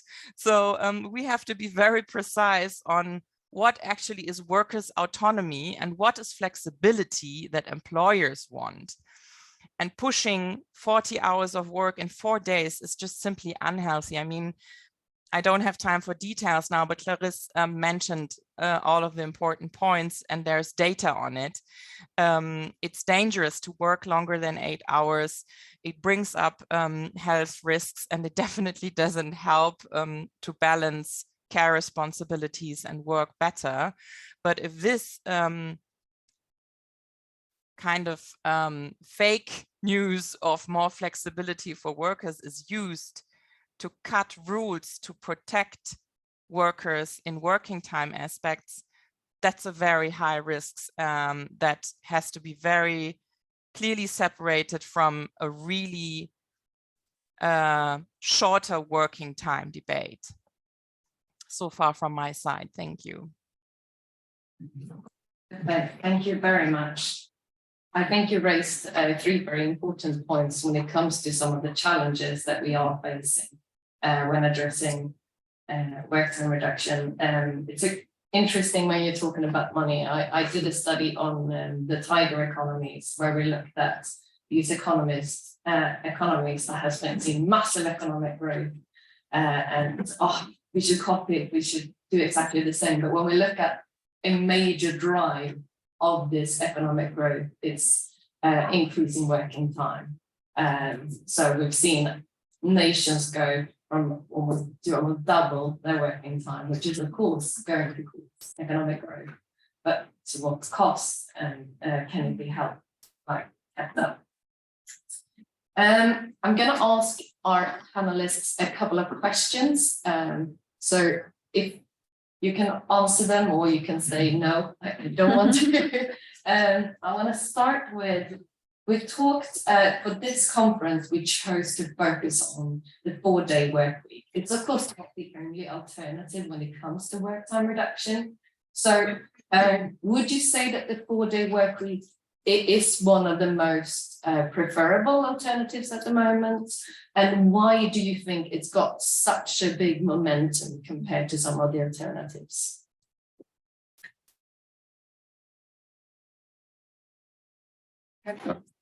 Okay, Joanna, do you want to start?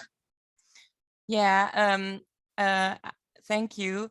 I think if we really discuss the 4-day week as a working time reduction, it has a very, very powerful possibility to remind people of like this major conflict of working class and capital, actually, and that it's about regaining freedom and lifetime and a good life. And I don't know, Sophie, if you're going to refer to this when you speak, but we could really see this in this movement in the metal union, that after so many times of doing rounds on money, which of course is important for people, especially now when with the inflation and like money running out of people's hands. Of course, money is very important, but this aspect of autonomy and of how do we want to live our life as workers is very strong. And I think it has a very strong power to mobilize people to stand up for their rights as workers. And it also has this gender aspect of saying this normal of having a 40-hour working week never fitted into the life of women. And it finally has to change to become more normal, that people are not giving their entire lifetime in a week to work. And that's, I think, this power in this debate, and why it is important if it is discussed, as I said before, in the right way. Thank you very much. Does any of our, you're waiting for the next question. I have shared my questions before. I am also in the at the end of this panel going to invite questions from the audience and of course people online. So if you have any questions, feel free to write them in the Q&A or keep them here. So one of the criticisms or things that we're often meeting when we're talking about work time reduction is how are we going to deal with things like the care sector or the health sector? So we're seeing increased pressures towards these areas. Is it possible to move to a 4-day work week and still avoiding weakening these provisions? So I can, this is one very common one that, for example, the NHS, the National Health Service, it's impossible to move to a 4-day week. I think it's wrong, and I think we need to have a big picture. So it's true, if you move to a 4-day week, you will need to hire more doctors, you will need to hire more carers, and that's going to cost money. But it's the important thing is the NHS as a whole. So and this happens in any business. You have the core business, and then you have a lot of services, a lot of expenditure, intermediate costs that you pay to make the system work.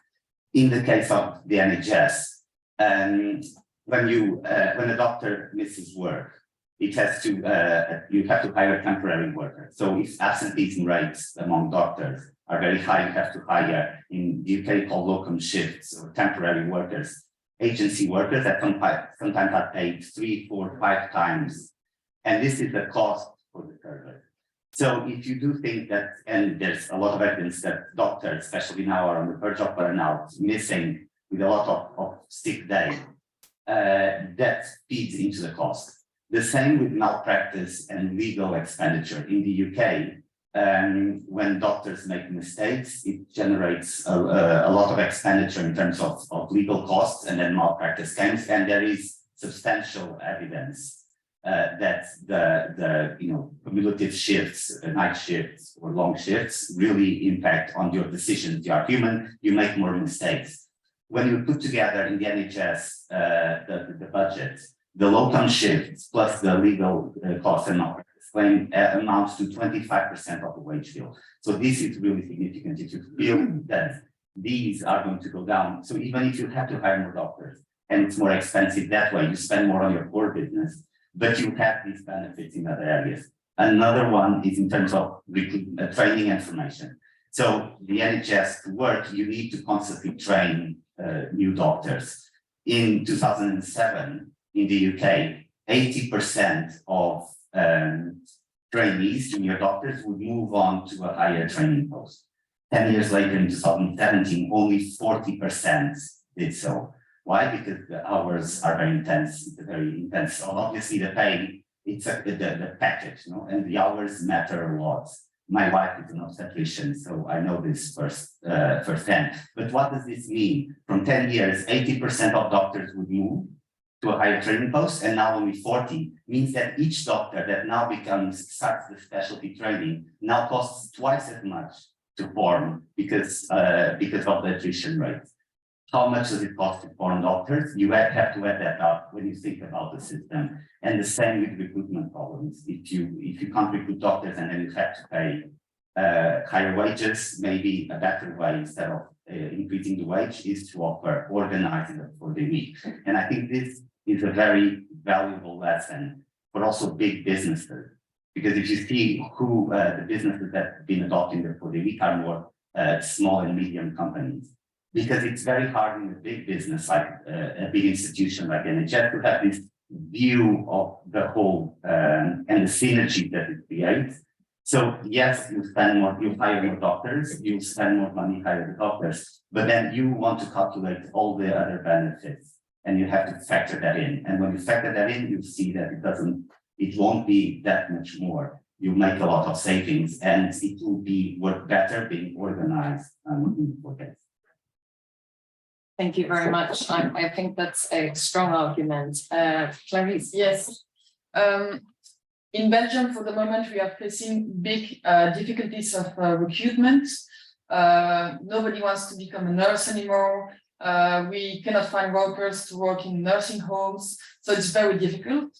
And this is an argument that employers are always using against working time reduction, saying, are you crazy? We cannot find nurses. We won't reduce time of the nurses we have for the moment. But I don't think it's in a position. Why? Because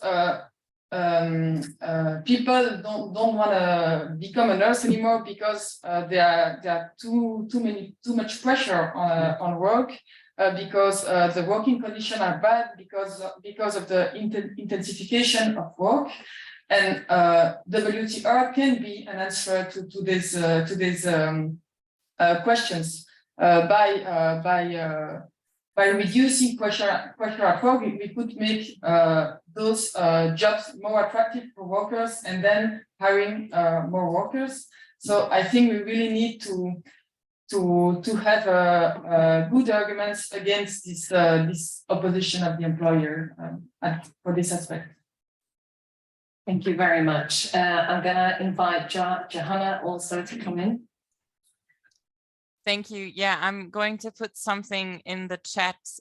It's unfortunately only in German so far, but when I hear Clarice, of course, it's the same. When we were bargaining in the metal industry on shorter and more flexible working time, they said exactly what you said, Clarice. Are you crazy? We don't have enough workers. And what we did already in 2018 was looking up the hours of women, or the amount of women who would like to work longer hours because they are in forced part-time work, because there's no childcare and because they're just locked in part-time, because the system, and I think that's the same everywhere in Europe, once you go into part-time, it's very hard ever to get up with your working hours again. So they work very short part-time. They have very short part-time contracts, like less hours than a 4-day week with shorter working time would be. Whereas there's many men with really long working hours who would like to reduce. So having a 4-day week would just bring the gender bias, like close the gender gap, and it doesn't like, it's not only a reduction of the amount of workforce that we have, because it would bring women into the job. And then we did, I think, a very like smart research with like asking thousands and thousands of care workers why they are quitting their jobs, and surprise, they quit the jobs because they're treated with disrespect, because many things go wrong in the care sector, and there's many aspects that employers could change if they would just improve the working conditions and make many more aspects better. So I'm going to put this study into the chat. It's in German. Maybe small translation can be done, but I think it's very representative for the situation in many sectors. And the third aspect I wanted to bring into the debate on this discussion, of course, this needs a lot of smart planning and it starts in the school education system. What jobs are needed? What gender roles do we have? Can it become possible for young boys to work in the care sector? Can it become possible for young girls to work in IT jobs? This starts like in school. And then while employers complain about not having enough qualified workers, they are not investing into qualification of workers. They are not giving working people time to train and qualify themselves on the job while they're working, because this is also a working time question. And they're not educating young people in the jobs needed. So these are all shifts that can be used in order to answer this this question of, do we have workers for the jobs needed in the future?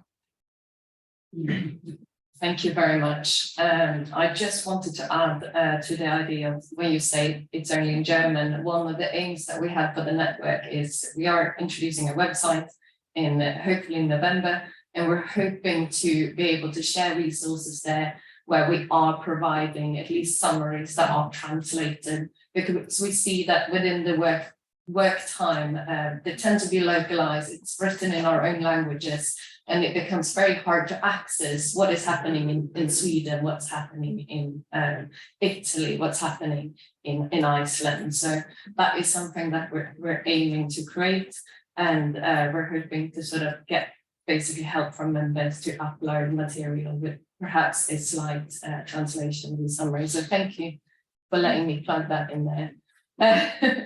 A final question from me before I invite other questions is, we're at the moment experiencing a cost of living crisis.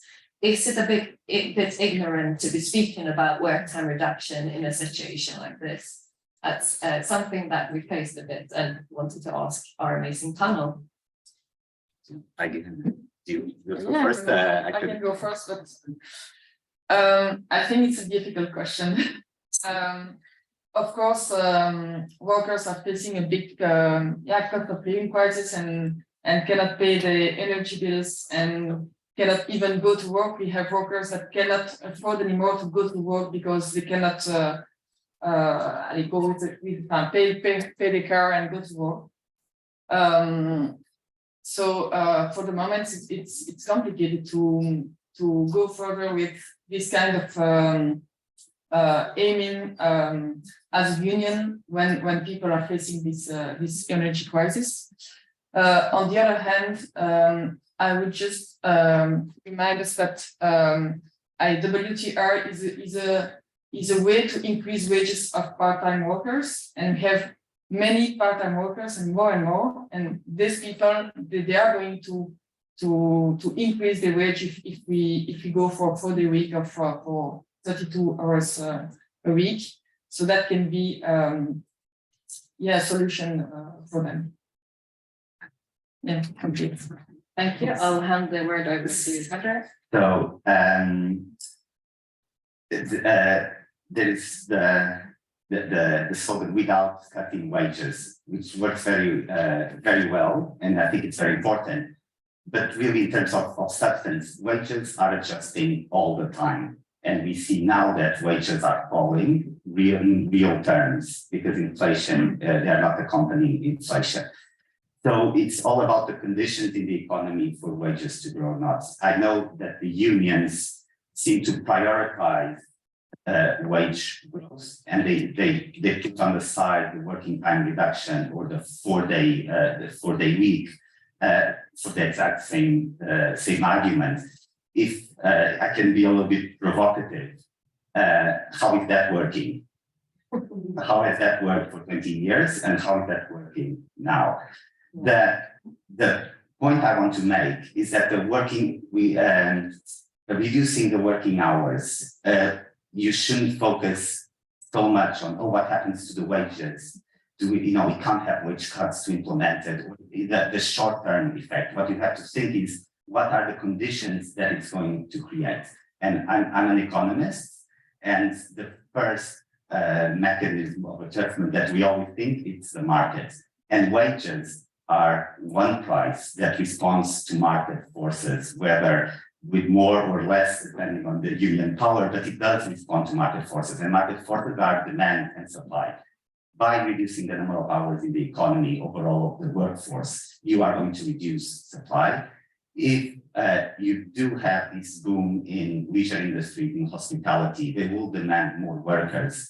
If the productivity per hour increases, which it does, as been shown in the pilots, there will be increasing demand for workers because of the higher productivity, higher demand, lower supply will create the conditions, the market conditions for the wage growth. It won't be immediate, but it's more in the long run. And the US, when it implemented the 5-day week through legislation in 1938 to be in place in 1940, through the Fair Labor Standards Act, only to the, not to everyone in the economy, but to the larger firms. The 3 decades after, the decades where they were constantly expanding the 5-day week, the growth rate of real wages per decade was 30%. In all before and after, it hasn't passed 10%. In China, when they legislated, and they still work a lot, but some workers got the 5-day week in 1995. From 1975 to 1995, the real wage growth in the China wages was 0.1% a year, 0.1, basically flat. Since 98 until 2010, real wages in China have been growing at 14% per year. You can call it a coincidence or two coincidences, but I think it's not. It's just the market forces playing a role. So I would hope that unions can think about their strategy and thinking about working time reduction as an intermediate step to get the market in their favor for rising wages. Thank you very much, Pedro. And I think these conferences are so good because it's an opportunity to bring together academics and practitioners. And as academics, we have a lot to learn from practitioners, but we do have a lot of data. There are amazing panel studies that are showing the relationship between shorter working time and increases in wage. And all of those things, it's numbers, it's data, you know, it's something to present. We are also, after this conference, we are hoping to share if not the direct minutes word by word, the main point. So if anyone is feeling, oh, I missed that argument or something, but we are hoping to share that as a resource afterwards. Johanna. Yes, thank you. I really like your question because that's really what's going on. I mean, there's various unions in Germany asking, like in the collective bargaining situation, asking for higher loans, and what they hear from all the employers is, how can you ask for anything now? There's nothing to share and spread. And of course, this is the idea of capitalism, to tell people bend down and work as much as you can. And that's why I like the debate on the 4-day week so much, because the message is and should be stand up and rise for a good life for everyone and not just the privileged. And in Germany, we call it scissors. That's probably not the right word. Like between like the gap between rich and poor, high income and low income is growing bigger and bigger within the last years. The Corona crisis has increased that gap. Corona didn't equalize anything. And of course, the war also has a disparate impact on the working and living situations of people. And it's a very dangerous situation because, of course, people are afraid. It's a very scary situation when you can't, like, people can't buy food at the end of the month anymore. In like a rich economy like Germany, and I think this is true for many other economies in Europe. But we should not feed the fear of people, but rather emphasize that now is the time to ask the question of, are we dividing our wealth fairly? And this is about working time too. It's about really asking for the good life to be spread widely and not just for a very short percentage of the workforce. That's why I think your question is very important. Thank you very much. So I'm going to stop asking my questions now, and I'm going to open it up. We have one question here online, but we have a couple on the floor here. I don't know what's first. I'm gonna give you the word if I ask you to speak into the mic so that everyone can hear and keep it relatively short. Thank you. Thorsten Müller from the European Trade Union Institute. Since the unions were provoked, I have to answer here. The thing is, it strikes me that this is a discussion of affluent societies and affluent sectors. So I very much like Johanna's comment, the essential link between money and working time, the discussion. When we discuss this, I mean, I think it's not a coincidence that there is no representative from Central and Eastern Europe here, because when you discuss it with union colleagues from Central and Eastern Europe, they say, well, we would love to have shorter working hours, but people cannot afford it. They need overtime to make a living. And that also applies to the sectors, Pedro, you identified hospitality, retail trade, textile, clothing, one might add other private service sectors like security. I mean, people there need their overtime to make a living. So I think it's a question of priorities. I mean, in order to reduce working time, even without cuts in pay, you need to have a basic wage level that you can afford this. And in that respect, we have to accept that I was talking about European coordination of initiatives. We have to accept that in some countries and in some sectors, the priorities are different. And the priorities are to get to a wage level that you then actually can afford. We're talking about working time reduction. I mean, we talk about overtime, and overtime plays an essential role here. And how do you figure that in, Pedro? And the market, I don't trust the market, and I'm very sorry. So I'm very much with Johanna, strengthen union power to bend the market. And I mean, that market won't deal with it. I mean, that's. Thank you.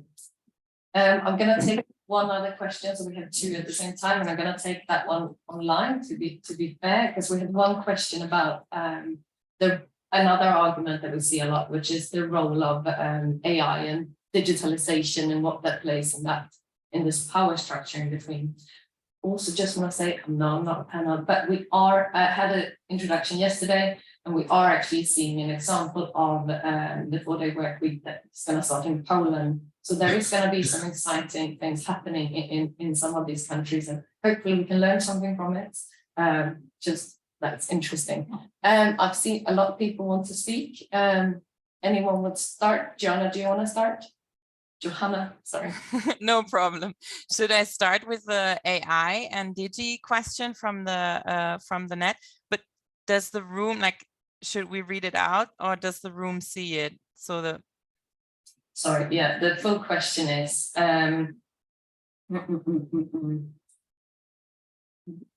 it's about that we should shorten working hours and not the working week, and 40 hours per week is too much in time of AI and digitalization, when a lot of employees are fired due to these issues. Yeah, so I think that we do not have, like, there's various analyses and various data on how many jobs are we going to lose due to digitalization and AI, and how much is AI going to lead to a reduction of work.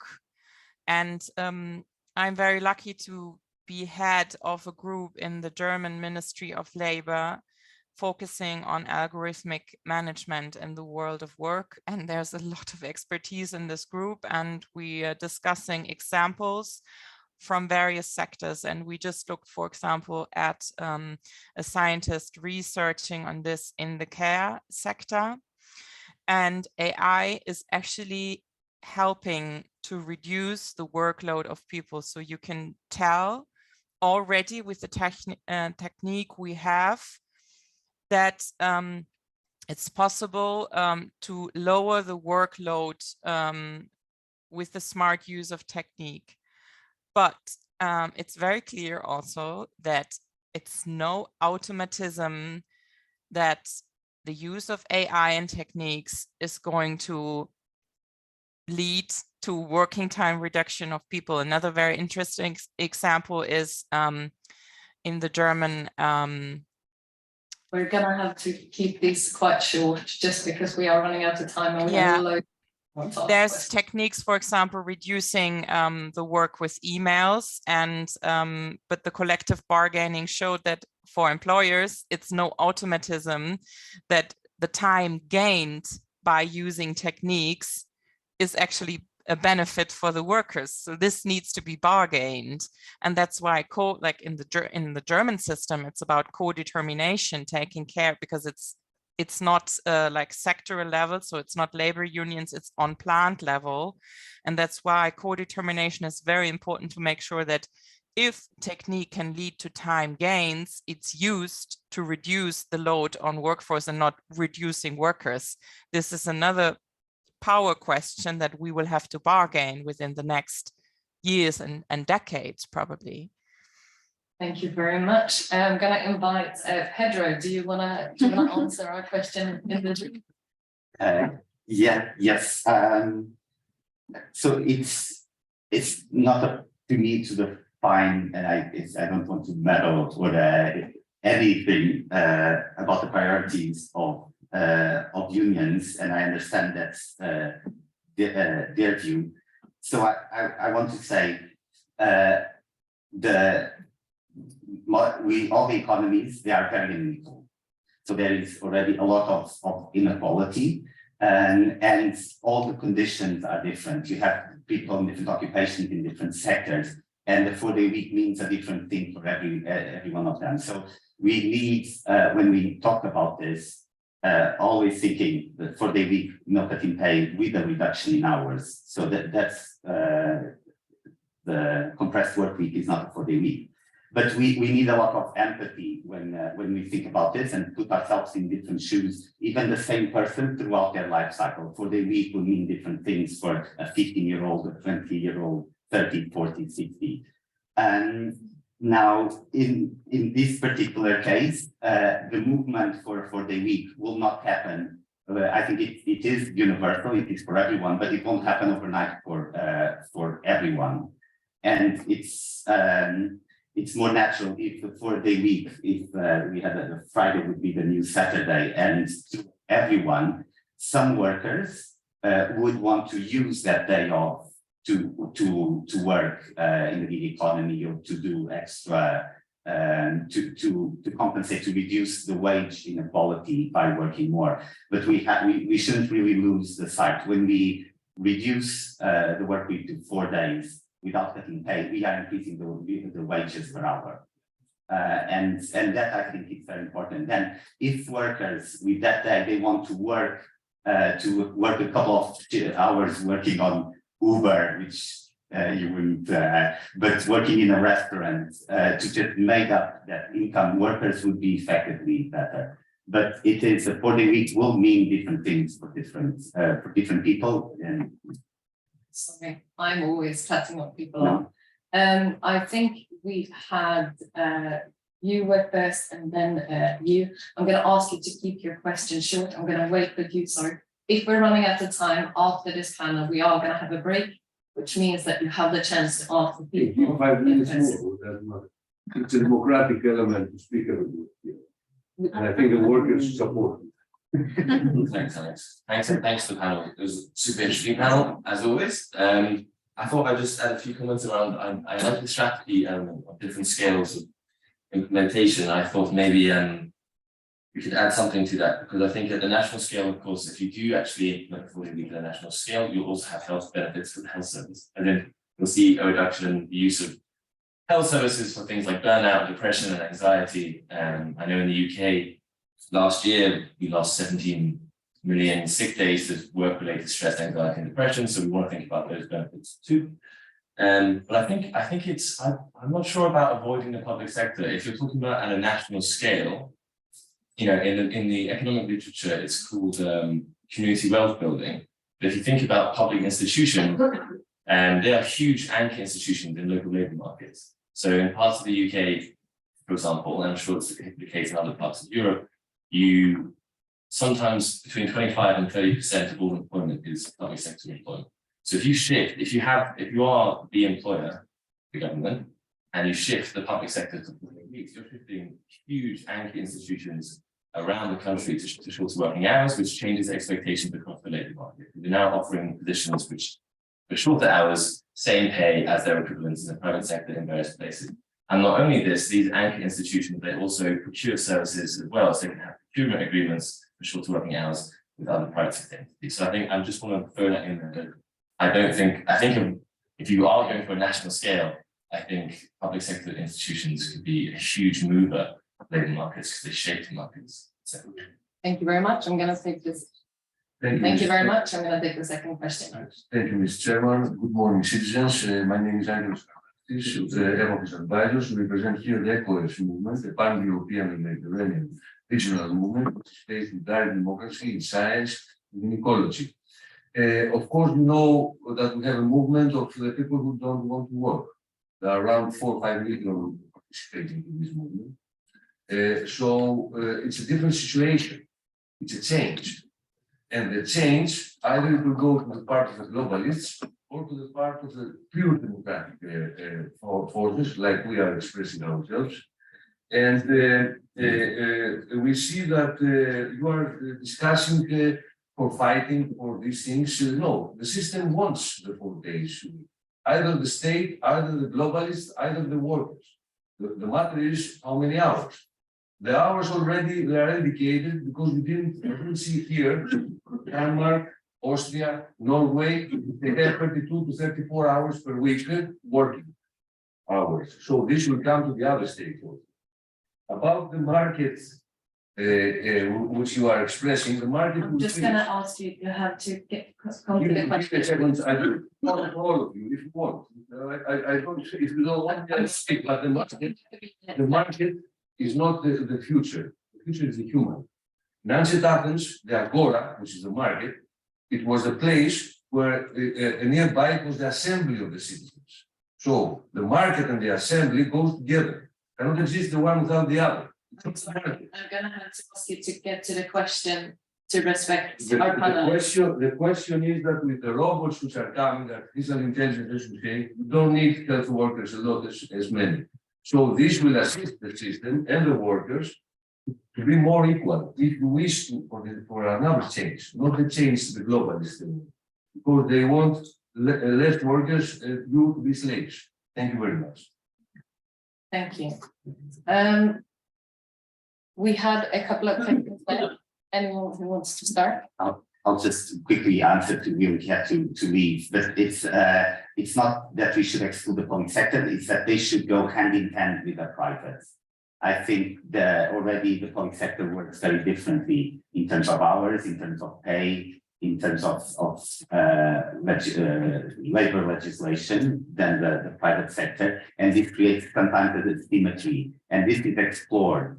For example, in Portugal, we have a 35 hours only for public sector workers, and it creates a discourse in society of the hardworking private sector against the lazy bureaucrats. So it's more from a political angle. We have to the 4-day week. When it comes, it's for everyone, and we shouldn't think about groups that are privileged because it's just going to spark more division in society. And that's why I think they should go hand in hand. Do we have anyone else that want to make a final comment? Very short.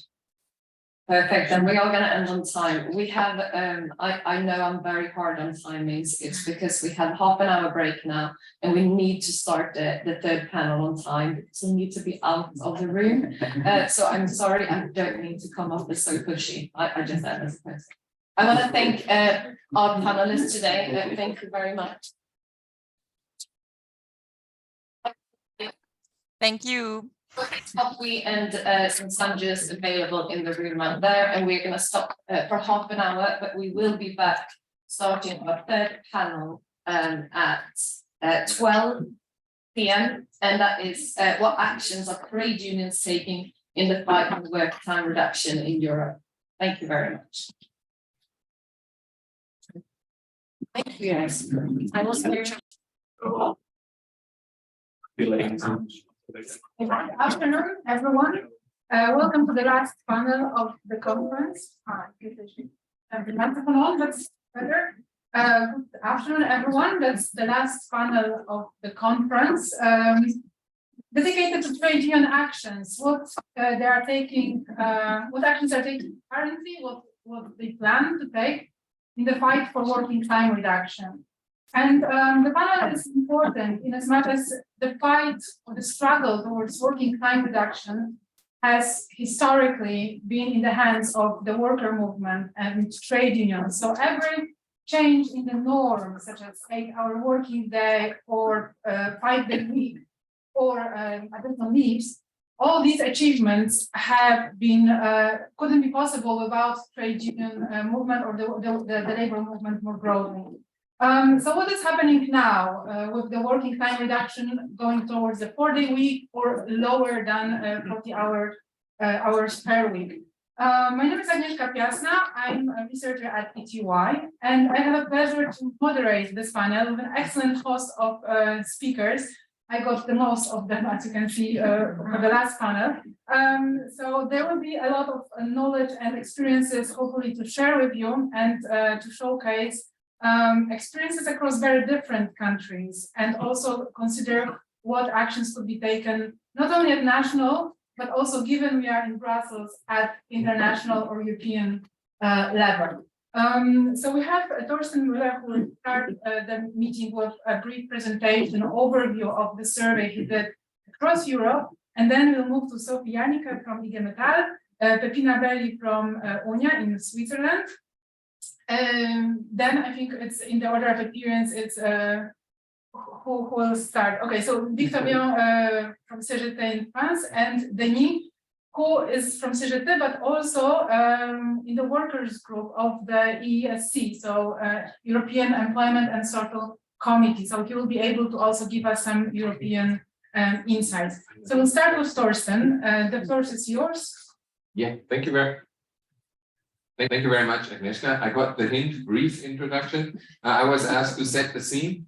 And I will do so. I mean, you will hear more in-depth cases from different countries. So what I will do, I will give you a sneak preview of a survey I have done for and with Industrial European Trade Union, basically the European Union Federation for the Manufacturing Industry, and provide you with really a very short overview of what came out of this survey. There is no written output yet. It will be done the next month, I hope. Okay. When we talk about union strategies, I think it's always a good question to ask, what do the members actually want? And the result of the survey here from Industrial was very clear. The great majority of members want more control over working time arrangements. And that's what Johanna pointed out in her input as well. The next one is working time reduction without loss of pay. Once again, chimes with very much that has been said. Then, of course, better arrangements for overtime. And I should say that this survey was about the situation of working time more general and not only about working time reduction. So better arrangements for overtime, more holidays, and then more flexible working time arrangements, more general.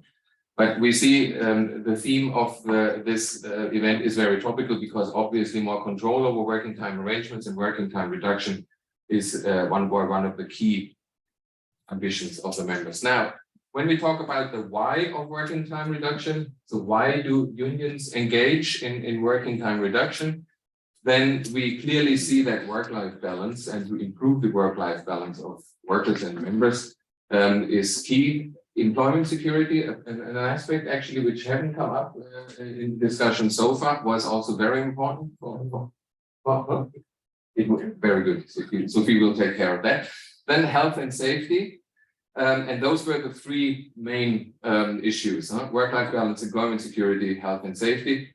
And then the other issues came as well, but they were by far not as important as the first three: gender equality, fair share of productivity gains, the dual transition, obviously important issue in the manufacturing industry, digitalization and greening, and environmental issues was not amongst the most important ones. So we see workers' well-being, economic aspects, societal aspects, environmental aspects, they all figure, but some figure more prominently than others. When we talk about the how of working time reduction, how should it be organized?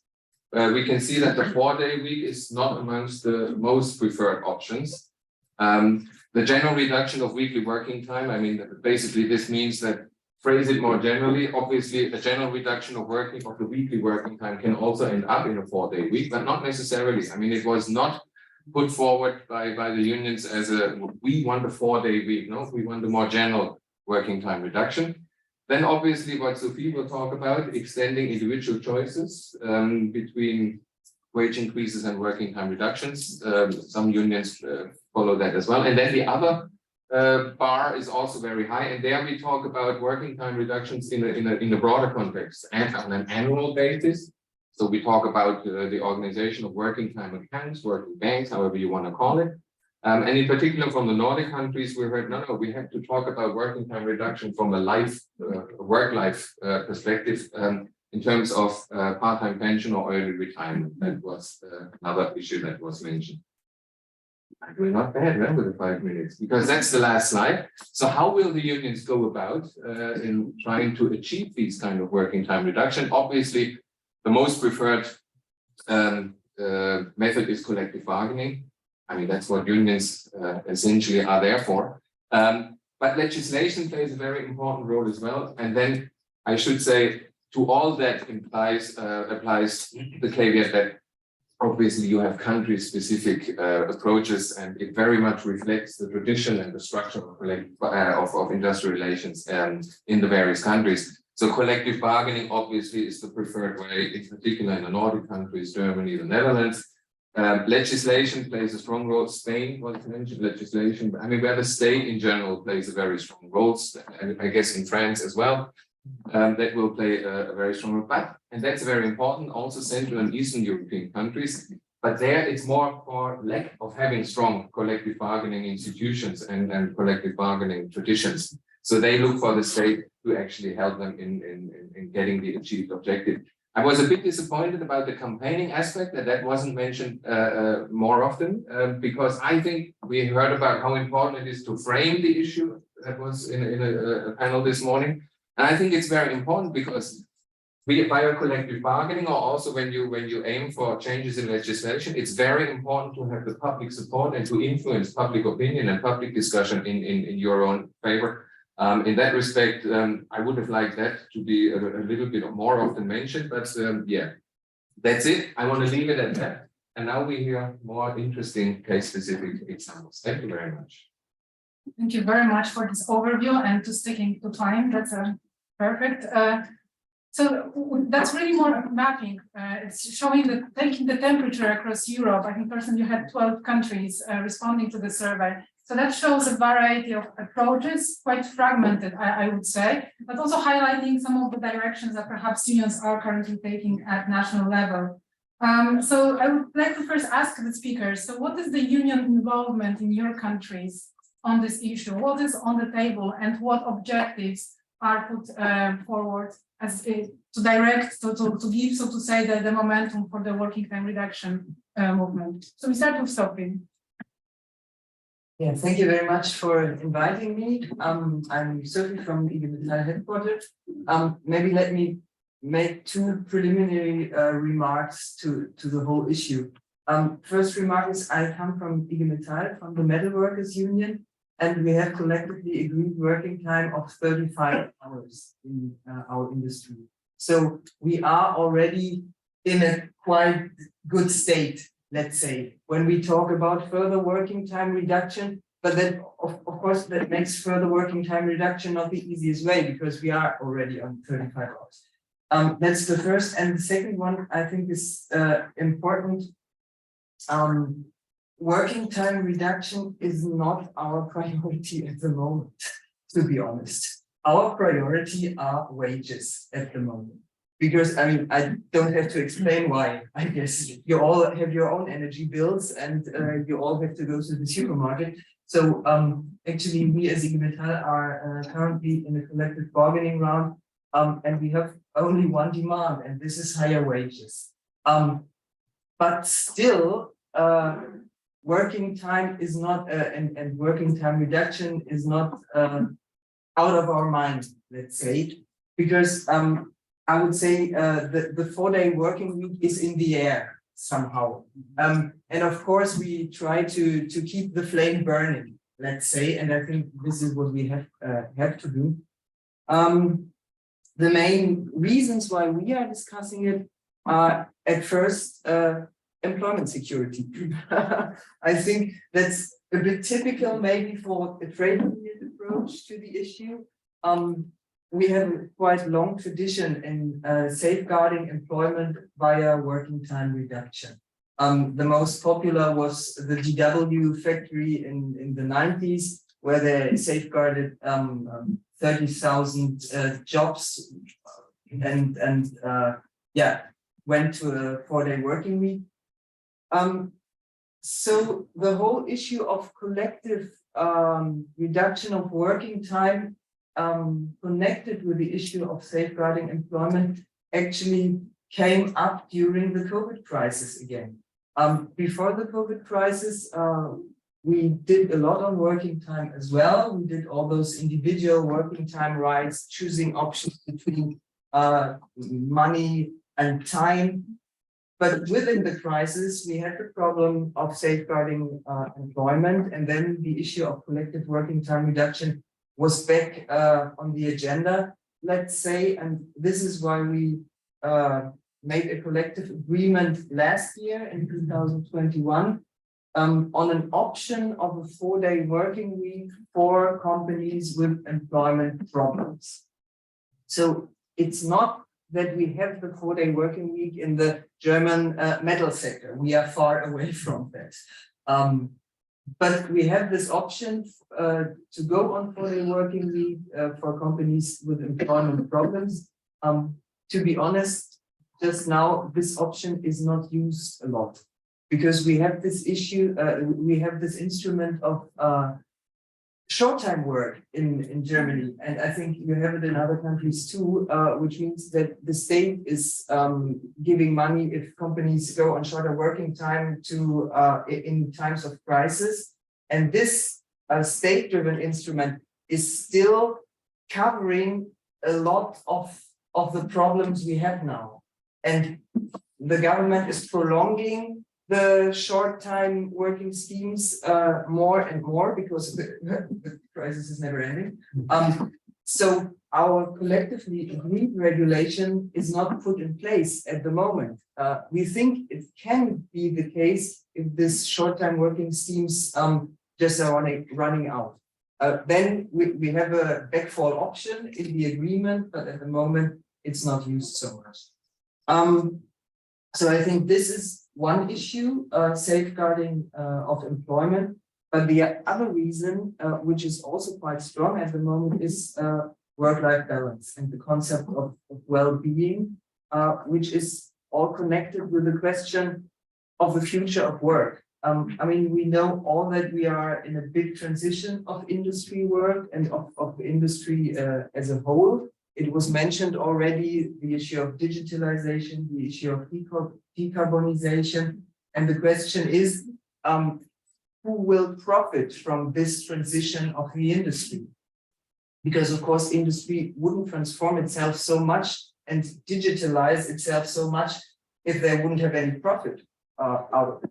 So we think it could be a good way to ask the question, how do we imagine the work of the future, and especially industry work of the future? And we think it could be a good option to have this 4-day working week as a big picture of the future of work in industry. And we also see that a lot of people are very much interested in it. And the idea is spreading because people find it attractive. When I discuss the idea of a 4-day working week in our organization with our members, the discussion is sometimes a bit polarized, I would say. There are a lot of people really liking the idea, and a lot of people saying, 4-day working week, stay away with it. And I think this is a reason for this is, beside others maybe, that it's not really clear what we are talking about if we talk about a 4-day working week. And from our perspective as IG Metall, we have 2 key points when we talk about a 4-day working week. And one is that if we talk about it, we talk about real working time reduction and not this compression of working time, of course. So I said we come from or we are in a 35-hour week. So if we talk about the 4-day working week, we would talk about a 32-hour working week. So this is the picture behind it that we have. And the second thing is we can't imagine a 4-day working week without wage compensation, or at least partly wage compensation. This was discussed before in the panel, and I think this is a very important point. Maybe it's a short-term perspective. Where's Pedro? Yeah, there you are. But it's still a necessity for the work. So we have to find a balance maybe between being pragmatic and between having a long-term view. So these are the two essentials, I would say. And maybe the third essential is that we need a bit of flexibility in the model, let's say, if we talk about a 4-day working week. Because as I said, not everybody is shouting hooray if they hear 4-day working week, because that means a longer working day. If we come from 35 hours and we go to 32 hours in 4 days, that means that you would work 8 hours per day and not 7 hours per day. There are people who are not in favor of that because of other duties like childcare or anything like that, but also because some work is quite arduous and heavy, and they don't want to do this work for 8 hours. They are very happy that they have a 7-hour day. So I think if we discuss about the model, and that's maybe because also the reason why a lot of trade unionists say 4-day working week, I don't know, but reduction of weekly working hours, yes. We have to keep flexibility in the model, because 4-day working week can mean 4 days per with 8 hours, but maybe it also could be 4 days and a short Friday for the people who still want to work 7 hours per day. Or imagine if you work in shift work, where your work is normally irregularly distributed over the week. If you go to a shorter working hours per week, you can build better and more ergonomic shift models. So it could be an option to have 32 hours per week, but you have a shift model with 6 shifts and then 4 days off or something like that. So I think we have to keep the flexibility here. We in IG Metall are at the moment discussing it. We are sorting out how we would like to follow this idea. And next year we have a congress, and we are now preparing actually what positions we want to take in the congress on all these issues, but the discussions are still running. Thank you. Tina?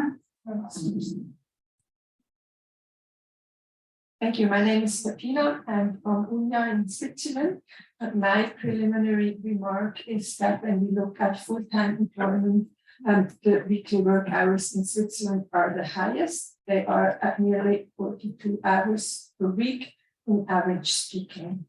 I start with just 2 or 3 short remarks where we come from in this discussion about reduction of working time.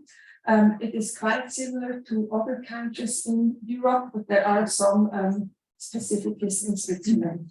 So in the last 20 years, there was hardly any progress when we talk about weekly work time, and neither any serious debate on it or any debate that really had the goal to go in this direction. And the same area was very much signed by agenda of dereglementation and flexibilization by right-wing politicians or neoliberal politicians. This is what also Johanna pointed out this morning.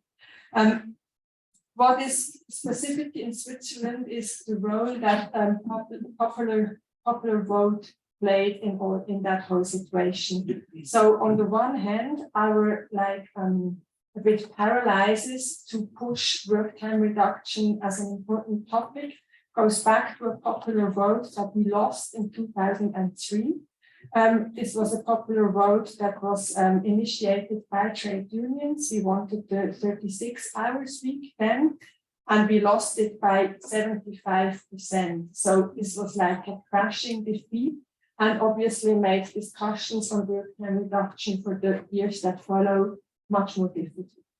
On the other hand, this instrument of public vote also helped us to find certain proposals of dereglementation, and especially we were able to get rid of more than 20 attempts to extend shop opening hours, so one very important vector of the dereglementations agendas. So like when we look at the whole pictures, I would say we were, and in a way still are, very strong in the defense, but we realized in those past years that we are really in need for an offensive strategy. This for different reasons, but one among them is also that when we look at the fantasies and ideas of flexibilizations that our opponents have, I mean, they're limitless. We can stay in the defense forever. And one thing that is particularly annoying or even dangerous is that they have certain success in making flexibilization and dereglementation seem to be like a very modern solution to all kinds of problems, or for the to make it look like the way to work in the 21st century. And this is why for us as trade unions, it is extremely important now to re-establish work time reduction as a real solution to problems of our present time, like when we talk, for example, about organizing family life or facing energy crisis, etc. And behind this background, trade unions in Switzerland have now started to intensify discussions on reduction of working time. It's a topic on different congresses. It will also be a topic on the Congress of our umbrella organization in Switzerland in February. And I'd say we are now at the point where we are preparing to start bargaining on the topic again. At UNIA, I cannot yet tell you which direction concretely this will take. One of our sister trade union, the Trade Union in Communications, has launched the proposal or the demand for a 35-hour week for the biggest telecommunication company in Switzerland some months ago. And this is like about the situation. I would say it's kind of a starting point. At the same time, we have to like go on with defense.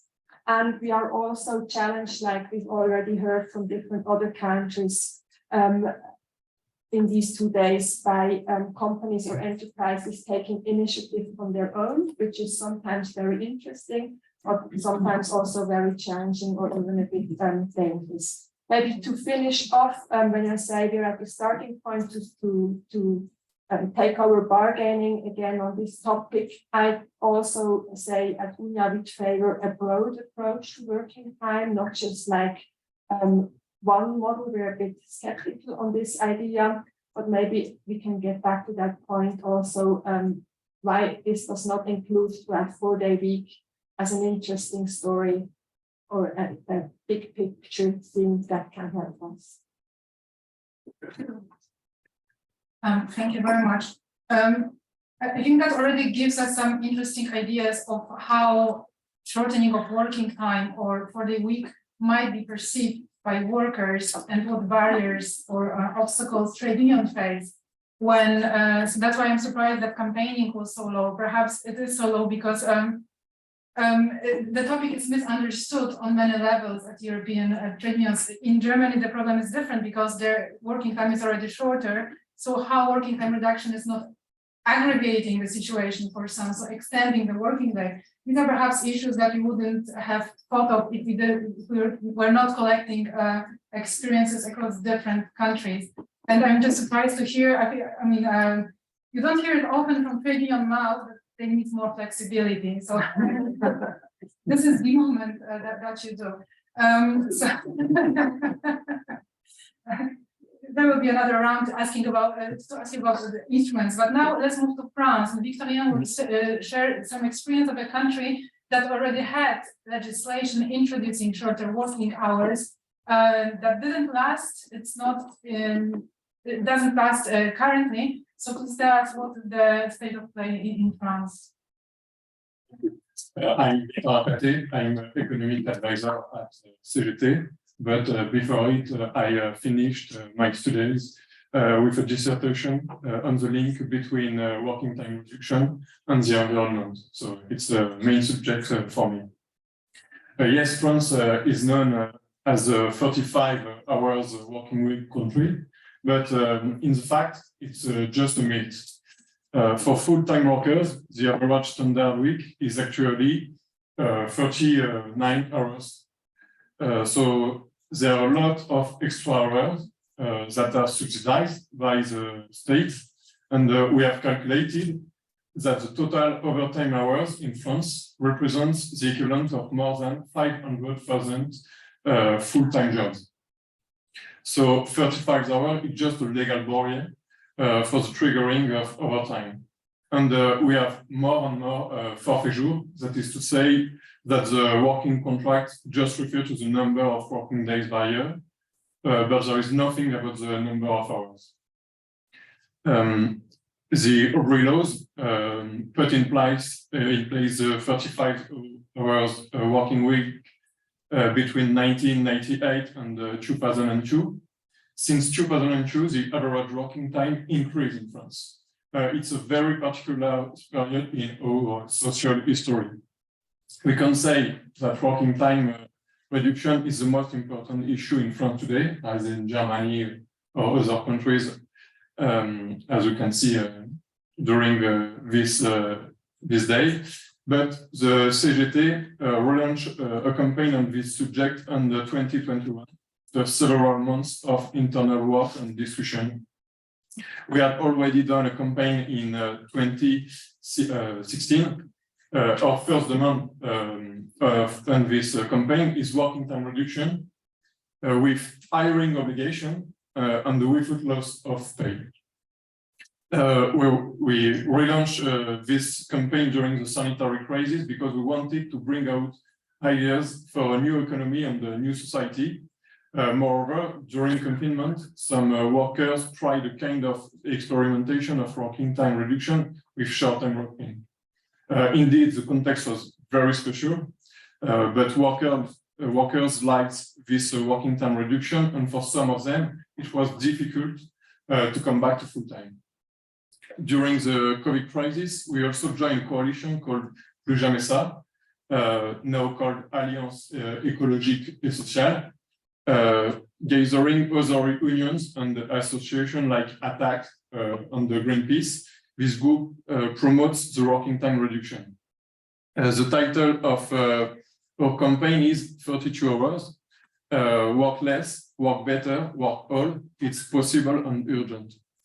32 hours is a slogan, but for us, it's not a totem.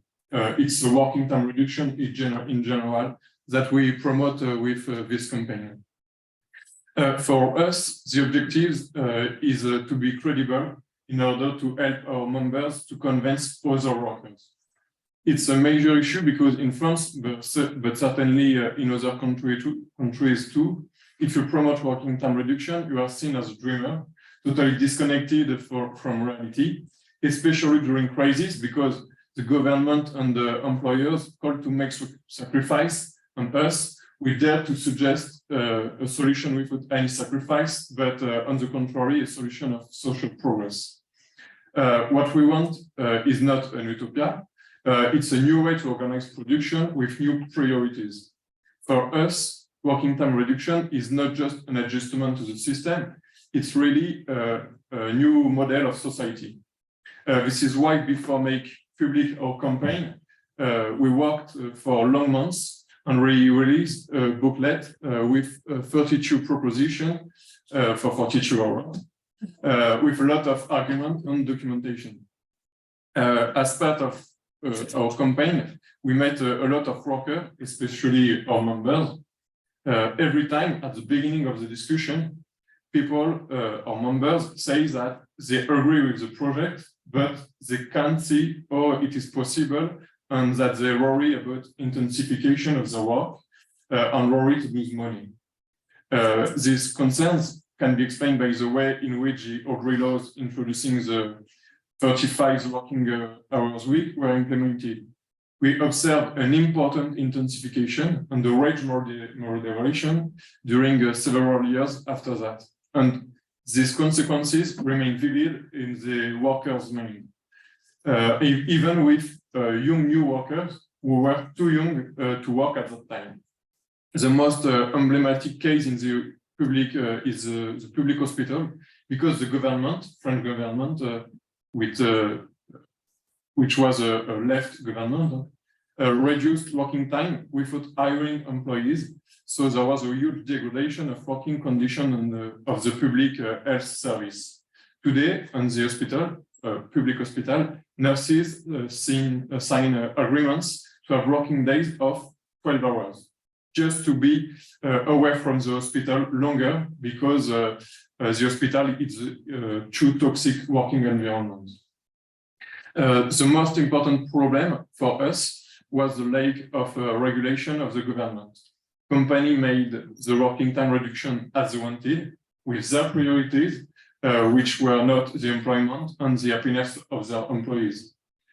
Studies show that in general, people were happier due to the surplus of free time, but there was a degradation on their professional life.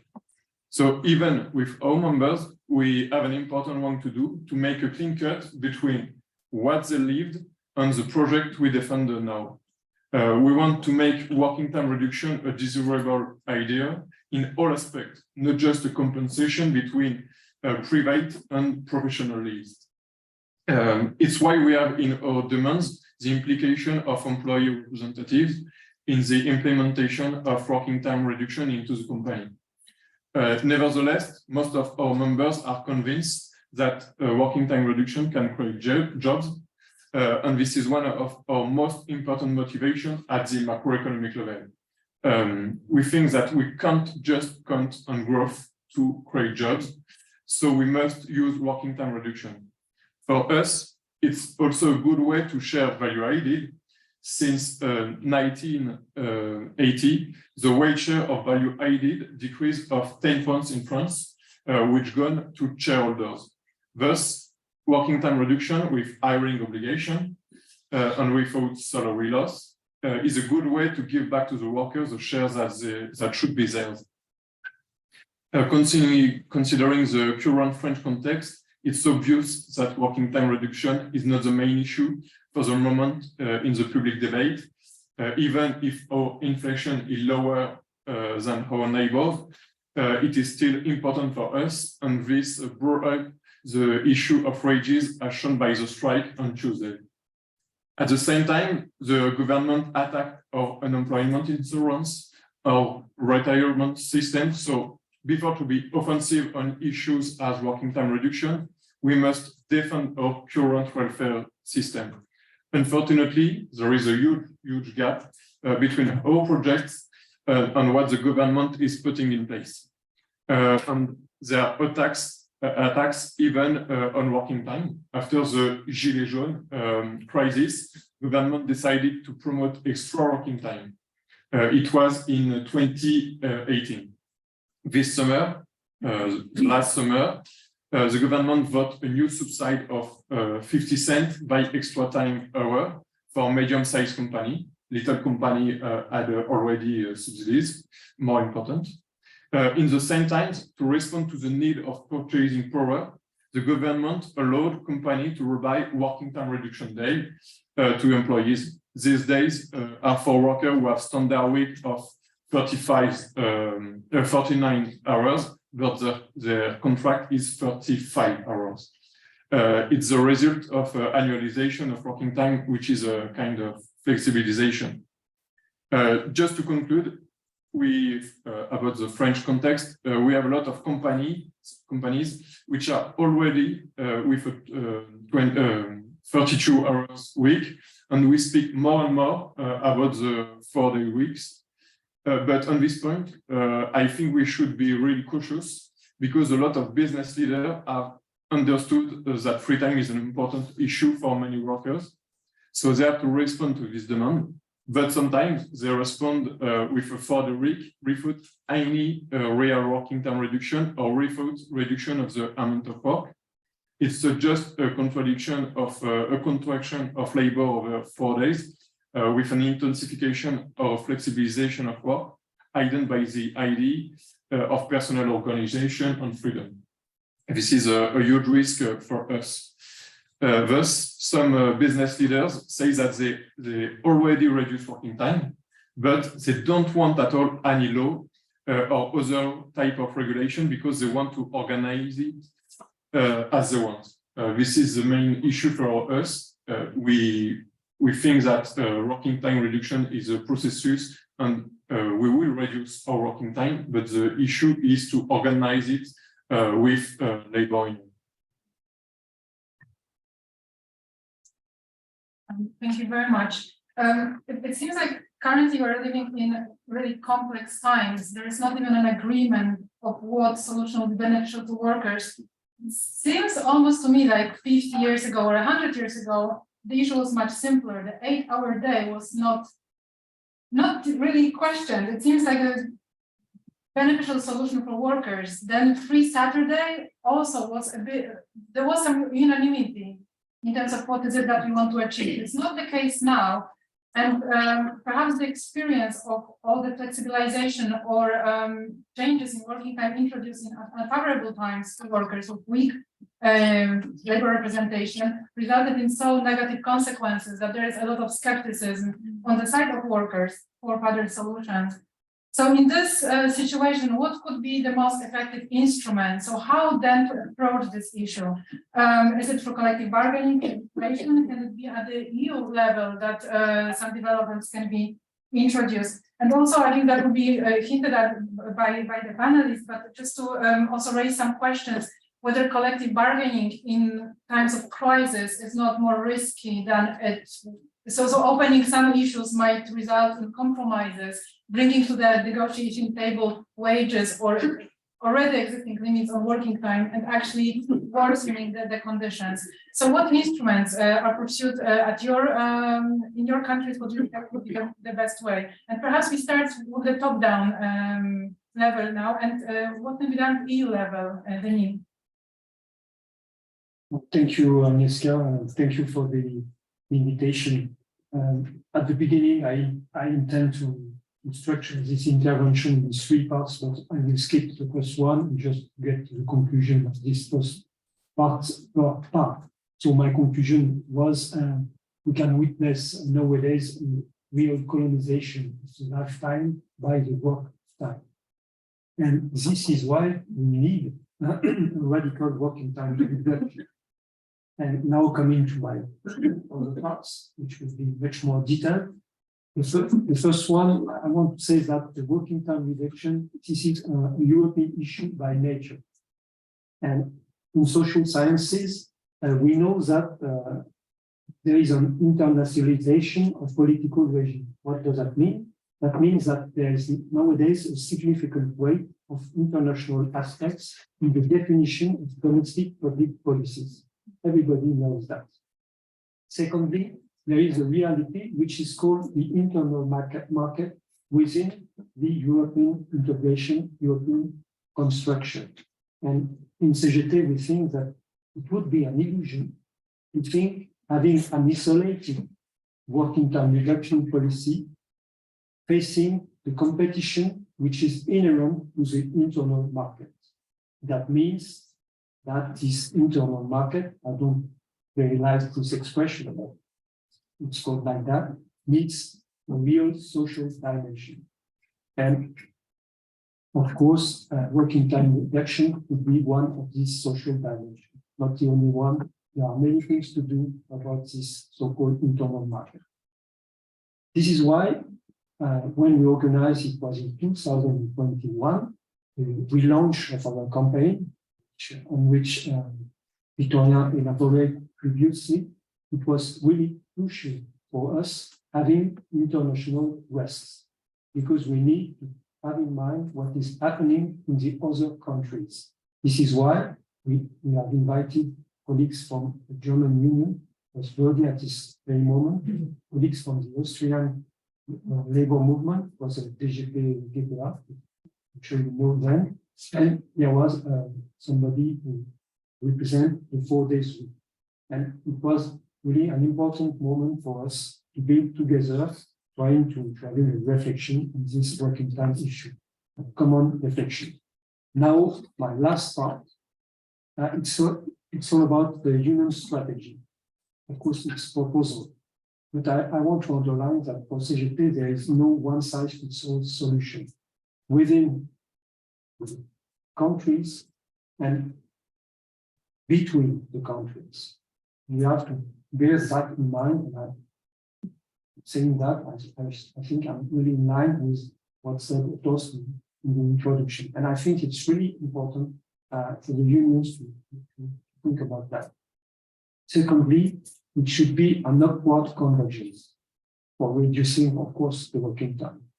And this is not impossible because you can have in mind the social pillar recently over. And we can have in mind the minimum wage directive, which is really, I think, a U-turn in the narrative at European level about wages. Previously, wages were the problem. Now it seems for some of people who run the EU that wages could be one part of the solution. This is really important. And in the previous debate, some colleagues elaborate in saying, but there is a link between reducing working time and improving wages. So there is a ground which now is interesting at European level. I think it's all about to build a strong narrative on working time reduction. And I think that this is lacking. There is very interesting reflection in each of the different unions in Europe, of course. But where is this strong narrative at European level?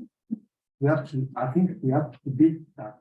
Yesterday, Fausto talked about cultural fight. I agree with this expression.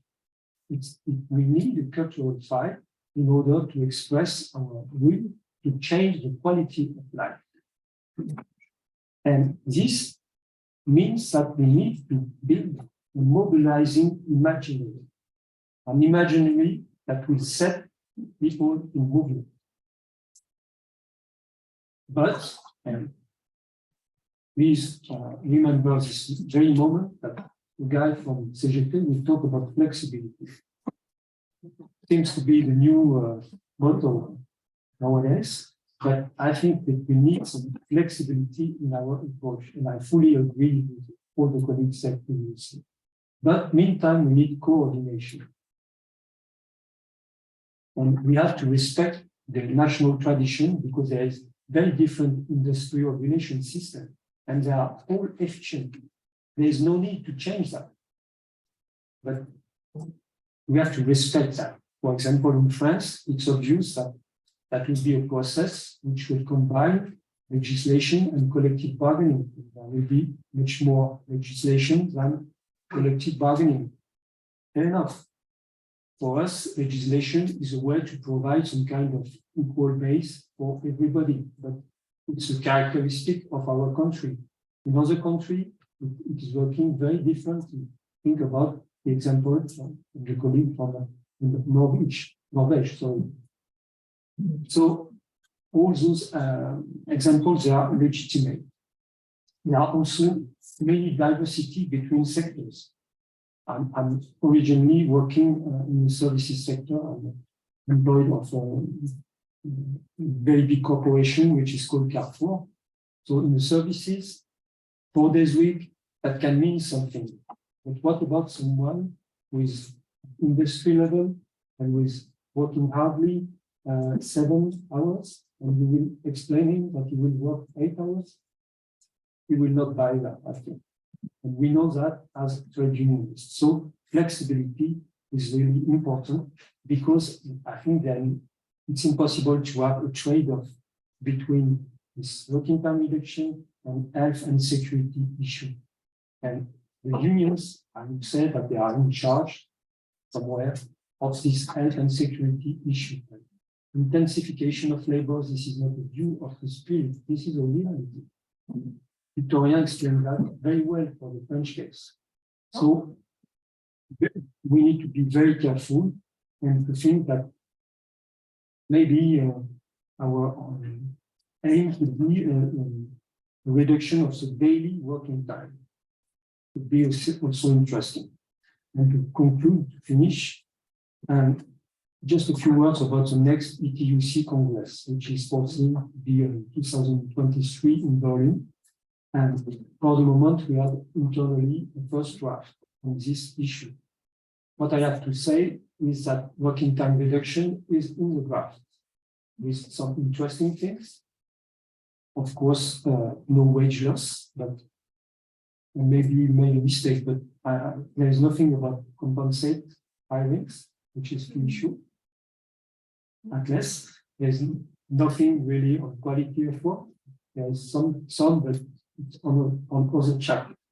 So what I try to explain in a very polite way is that maybe it is not one of the top priorities. I think that needs to be changed.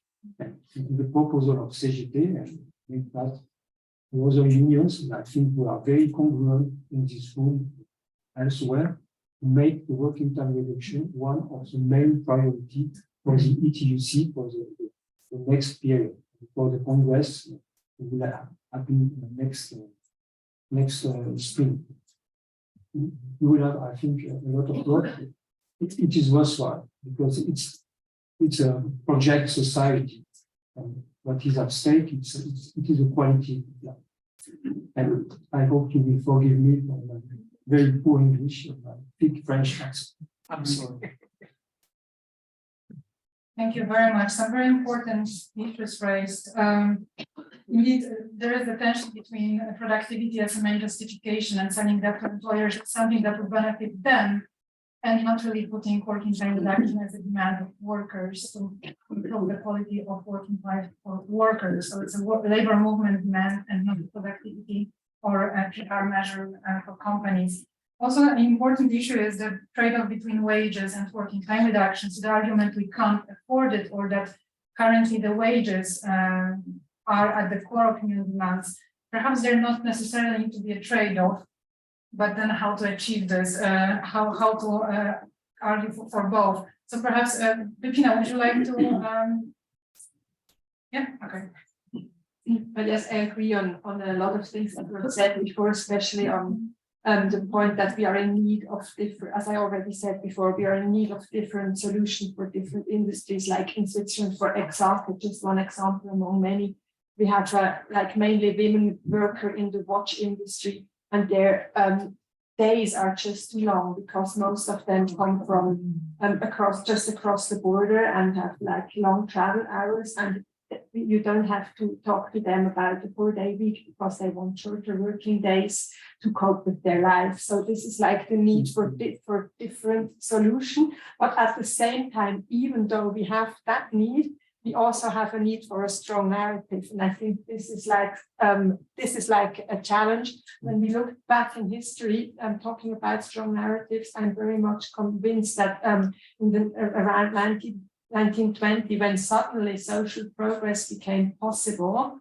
it was a great advantage for trade unions that we had a well-established and internationally shared narrative of 8 hours work, 8 hours sleep, 8 hours leisure. And I think this is something that we do not have right now, and maybe it should become a goal. Actually, one point that I also wanted to stress is something totally different on a national level. What really helped us in Switzerland to relaunch the topic of work time reduction was working in alliances. So we could work in alliance with the feminist strike movement and with the climate strike movement, and also with the Strike for Future, which is something similar with like climate strike, but not exactly the same. And this was like in a period, as I said before, where it was difficult to push the topic, to have new social movements that established work time reduction as their own demand, and there was a mutual interest for collaboration. This also gave us the chance to, on the one side, work on the topic again with our member, and also on the other side go public with it. And as I think it was said yesterday by John, the media are crazy about it. So it's like really easy to get media coverage when you talk about work time reduction. And this is also something we have to use to push the topic further. So in Switzerland, without those alliances, we would not be now at that point where we say and we want to say we can start bargaining again on the topic. And this is really something I recommend to also, even though it's sometimes complicated to work in alliances, to just do it.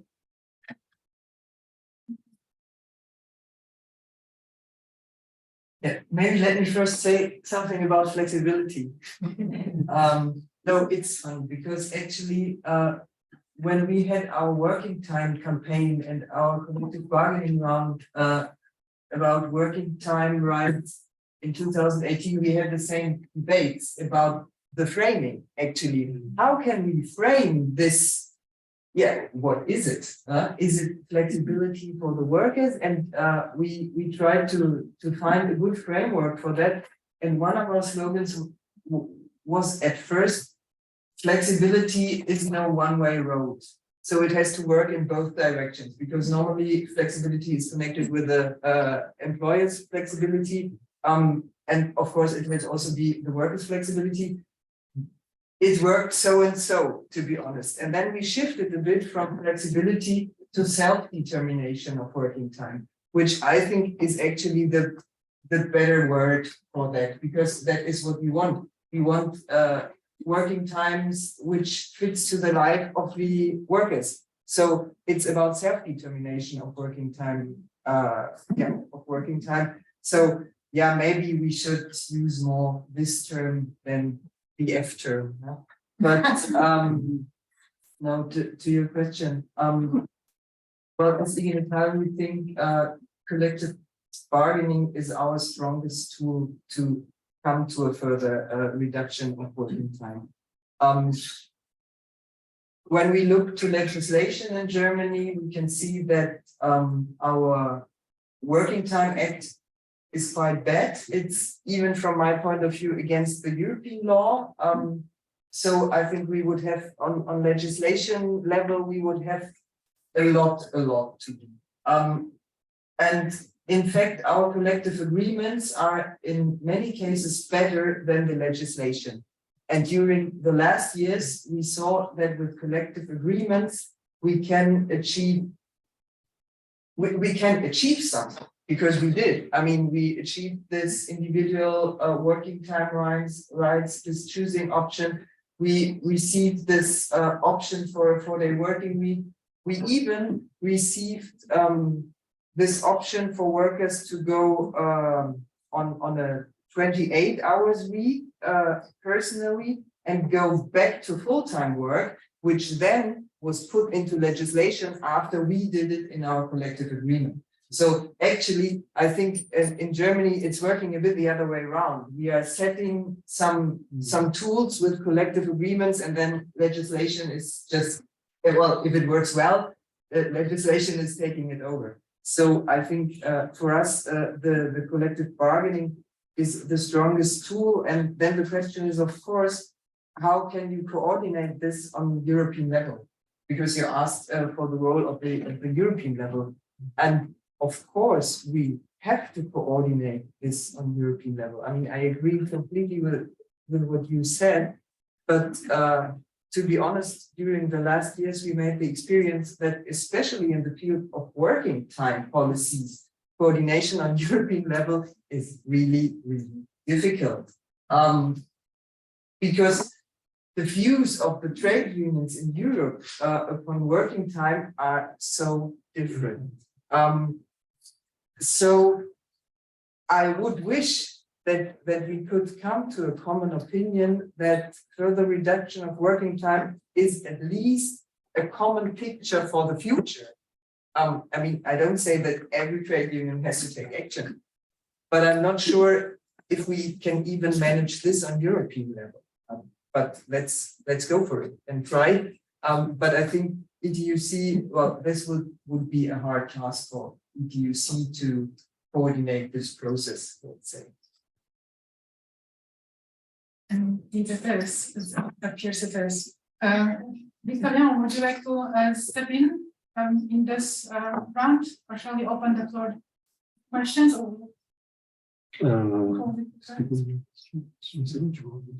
No.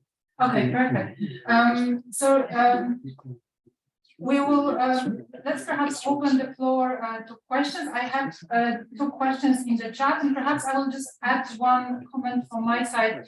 There is a notable lack of representatives from the Central and Eastern Europe. So just I think a few words perhaps, or a comment that when thinking about EU level or international solutions, it's also important to acknowledge differences between countries, and collective bargaining obviously will not have that much chances for success in countries where it's almost non-existent. And also some of the solutions, such as self-determination, it is very risky ground in some countries, because also employers, let's say in Poland, they would argue for establishing everything related to work organization or contract between employer and worker at the workplace level. So that will be the self-determination that we can achieve in countries of the CE bloc. But that would not necessarily result in beneficial outcomes for workers. So again, we need to learn from each other, but also have an understanding of the complexity of international situation. So just I will quickly go for these 2 questions online. I encourage you to post more.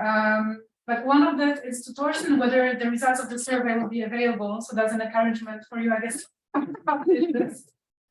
There is interest in the results of it. And then a question from Spain, whether gradual implementation of solutions is of working time reduction is the answer. And there is the example of 4-day week only being introduced once per month to begin with, and only then gradually increasing that. So from what I recall, I think Saturdays were also introduced gradually. So first 2-3 Saturdays per month, indeed, then 3, and then all of them were free. Perhaps it differs again across countries, but at least several of them have this experience. It seems like it is the answer, at least, or a answer to this problem. And I think that was already mentioned in previous panels. Start slowly and then adapt along the way, then it will not be radical change anymore. So perhaps I'll collect some questions from. Okay, so yeah, please go ahead, and then Margareta. Thank you, Fausto Durante from the Italian Trade Union BIL. I had the opportunity yesterday to explain what is happening in the Italian trade unions debate around about working time reduction, and I confirm today that the tendency is toward an increase in the awareness that this can be something good for workers and the tool to let's say to use for governing these turbulent and changing times in order to manage the big transformation we have to tackle, starting from digital revolution to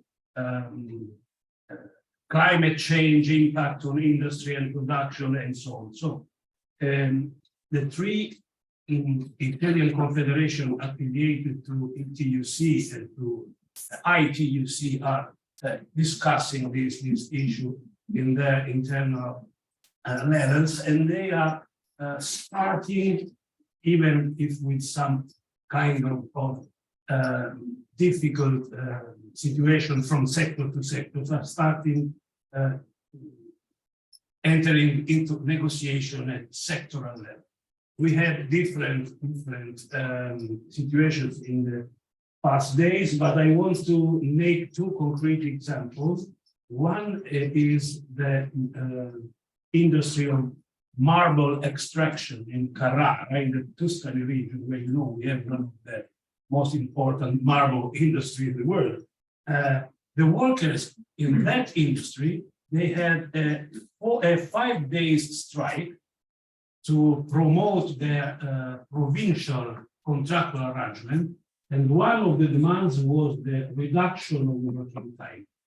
It was really something difficult to accept from the counterparts, from the employers' organization in the marble industry. But after 5 days of strike and with the intervention of public authorities, the mayor of Carrara and so on, they were able to find an agreement with, let's say, the symbolic reduction of working time, 1 hour per week, but with the commitment that in the next contractual arrangement, they will go on in this issue. And I want to say one thing that I was particularly struck by. One of the reasons why they asked for the reduction of working time was if we work less, we extract less marble from the mountain. And we do our contribution for a minor impact on environment in this part of the country where the industrial activity produces so much damages to the environment. And the other example is today reported in Italian newspapers. The workers of the theater La Scala in Milan, which is probably one of the most famous theaters in the world, they presented their platform for their contractual arrangement, and there is the demand for reduction of working time to 32 hours in this platform of demand. So just to confirm what Sophia said, the 4-day week is in the air. And we have the feeling that it's a matter of time. Sooner or later, this will come into reality. And we have to, this is my opinion, and also the question I want to ask panelists. What can we do to raise the awareness and the diffusion of this idea at the levels where international and European trade unions organization can have a voice? I mean, Denise just said about the ETUC concept. I will finish. I think that what can we do now concretely is raising the issue of working time reduction and possibly 4-day week at every international and European level where we can take part, where we can say the voices of workers, European Commission, G7, G20. I mean, also at ILO level, we can introduce the issue, the OECD, IMF. There are a lot of occasions where ETUC and the ITUC can participate and can speak. And I think that this could be something to discuss. No coordination is possible now, but maybe, let's say, taking the point alive in the international and the European discussion can be a good solution. What do you think? Thank you. I will collect several more. So Margarita and then Pauline. Okay, we have 10 now. Yes, I absolutely agree with Fausto, and from my opinion, the trade unions from different countries really should try to push the ETUC to take more the coordination of this debate and the promoting of this issue. In some sense, here our network is the trial to fill this lack, this of coordination and discussion. We try as we can, but in fact, it would be necessary really that the ETUC would do that between all the. Then I want to make one question.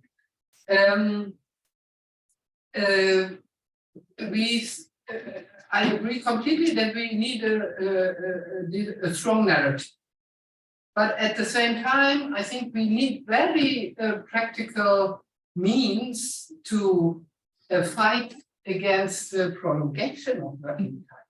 What's a real trend? Yeah? And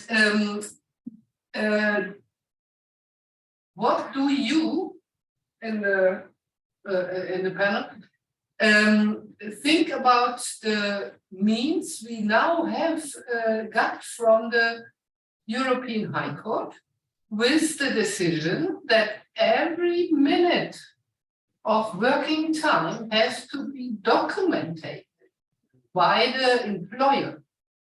And even if the decision is that every European country has to make a national law, already now, for example, in Germany, the High Court of Work Law said, even when this national law does not yet exist, every employer is obligated to do. And in my eyes, this could be a very effective instrument for all trade unions and workers' councils to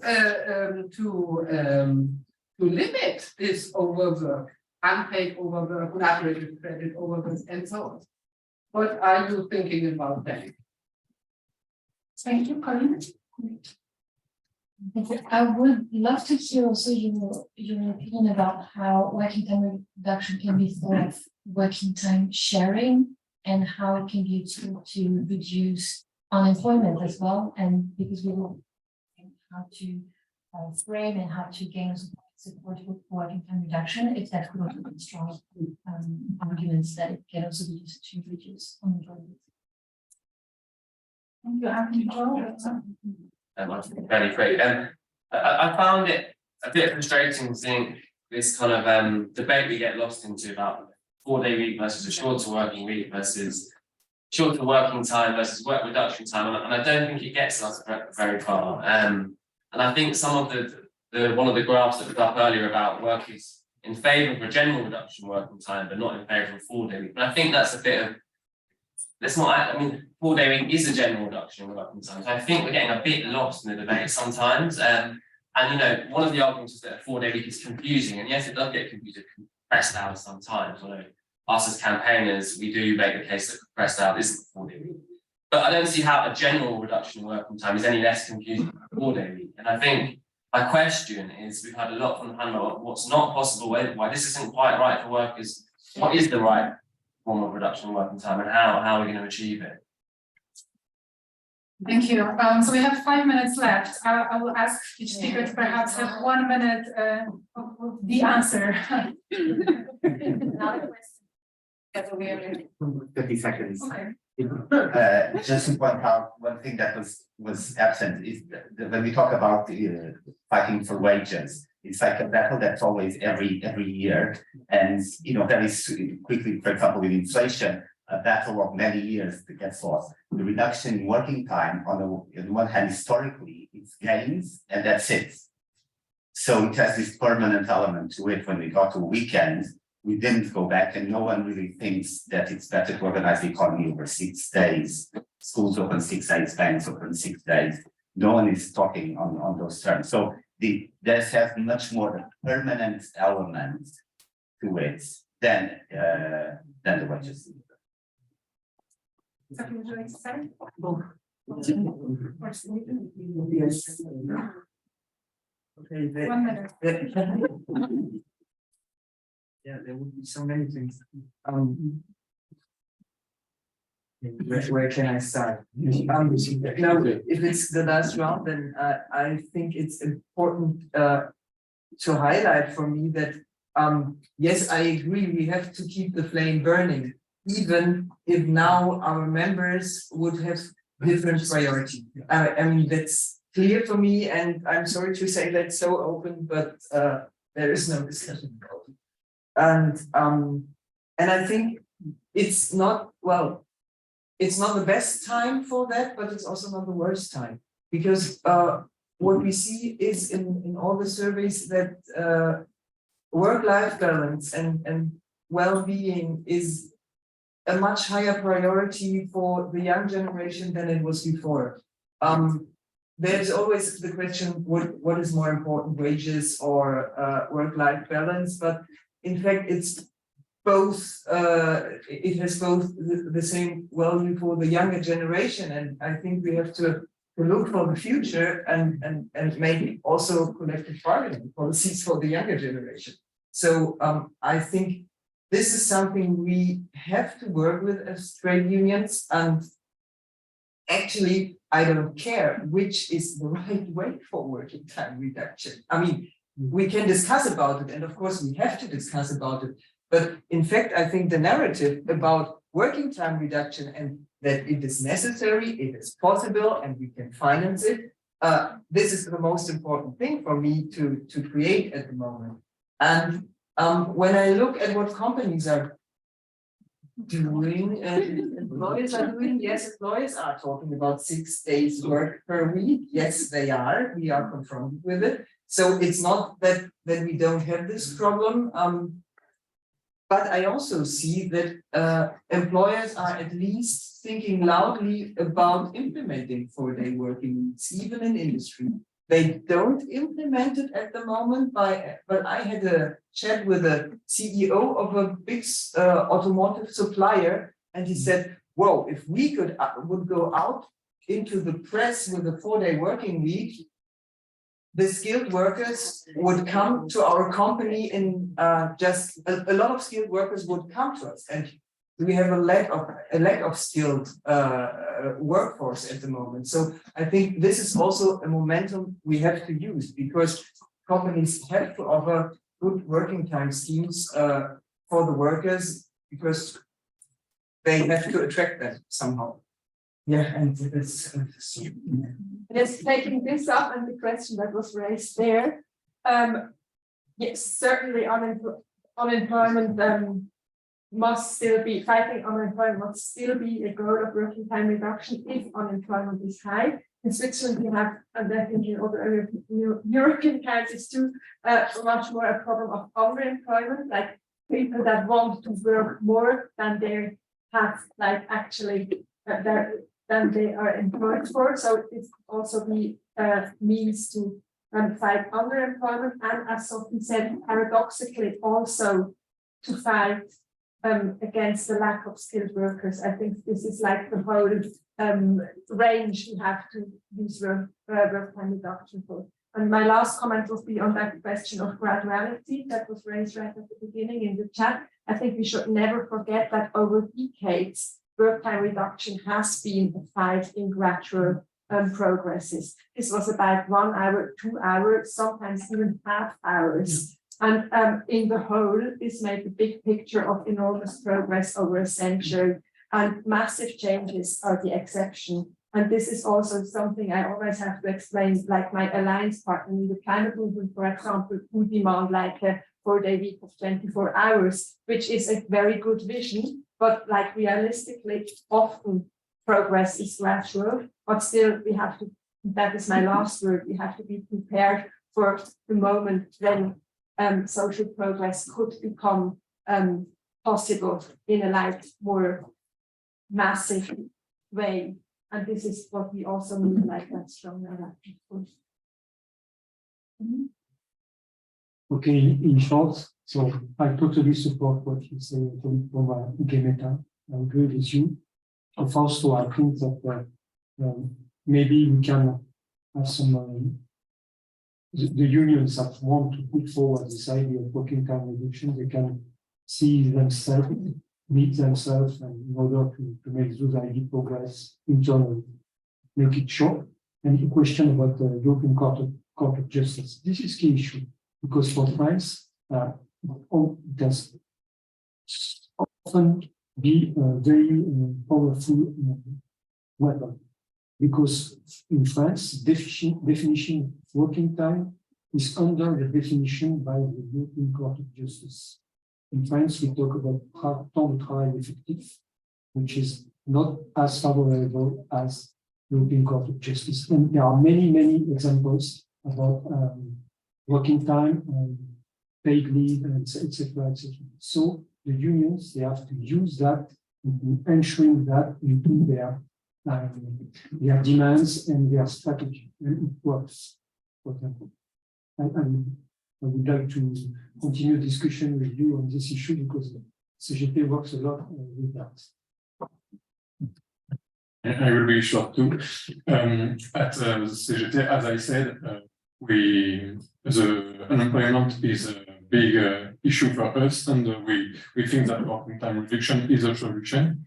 This is why we are not looking for more productivity, and it's really important because we don't think that growth is a solution. We are not looking for GDP. This is not the objective for us. This is not our business. We wanted for us. We think that this production must correspond to our needs, not just produce to produce as we see in capitalist system. So it's important if the production corresponds to our needs, it shows that we will need less work in the future. So working time reduction is the only solution to reduce unemployment for us. And just working time reduction has a lot of global effects that we can't see if we implement this solution really. So I don't think that is the best way to do. This is all for me. Thank you very much. One last comment. Sorry, the EPC was accused of not being aware of the issue, and I can assure you that this week there was the collective bargaining autumn school working time was on the agenda, so they are at it. But as you can imagine, it's difficult to coordinate across so many different countries. It's not just the 27 within the EU, it goes even further. But they are at it. At the lately there was a lot of time, and I don't need to tell you, an effort consumed with the minimum wage directive. So, but they are at it, and just to ensure the ETUC is working on it. Thank you very much to all the panelists and the audience. So apologies for running a bit late.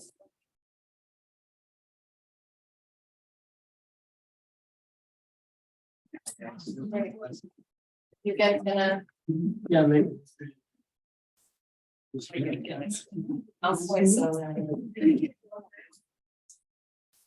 We'll just, we just want people to sit, so we'll just sum up that. Yes, just for some minutes, we want to make a conclusion. I think we had a really amazing and absolutely interesting conference. Not only on 4-day week, even if that was the main topic, but I think we learned a lot about all the differentiated ways and demands on working time reduction in general.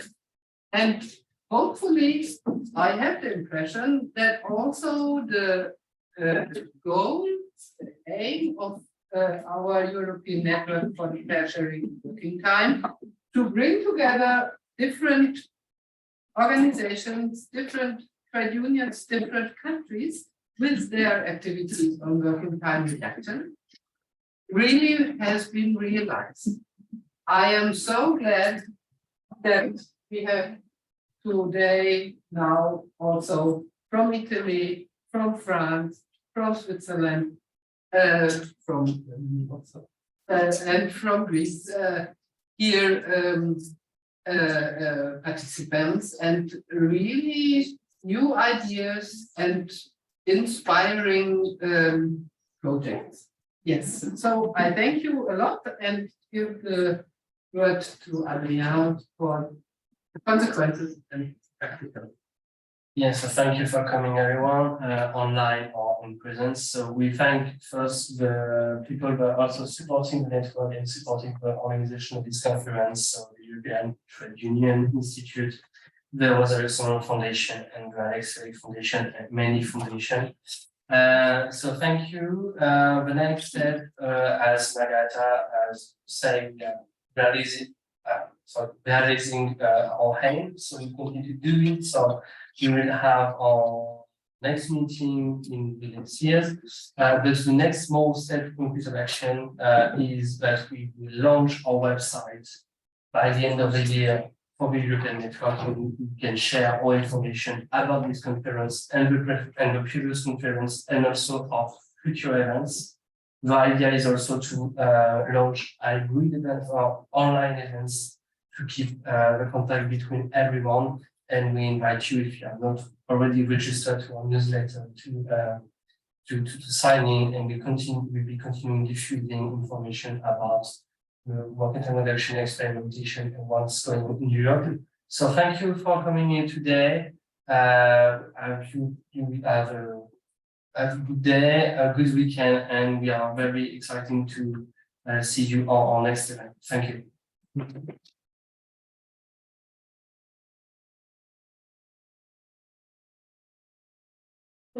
We're gonna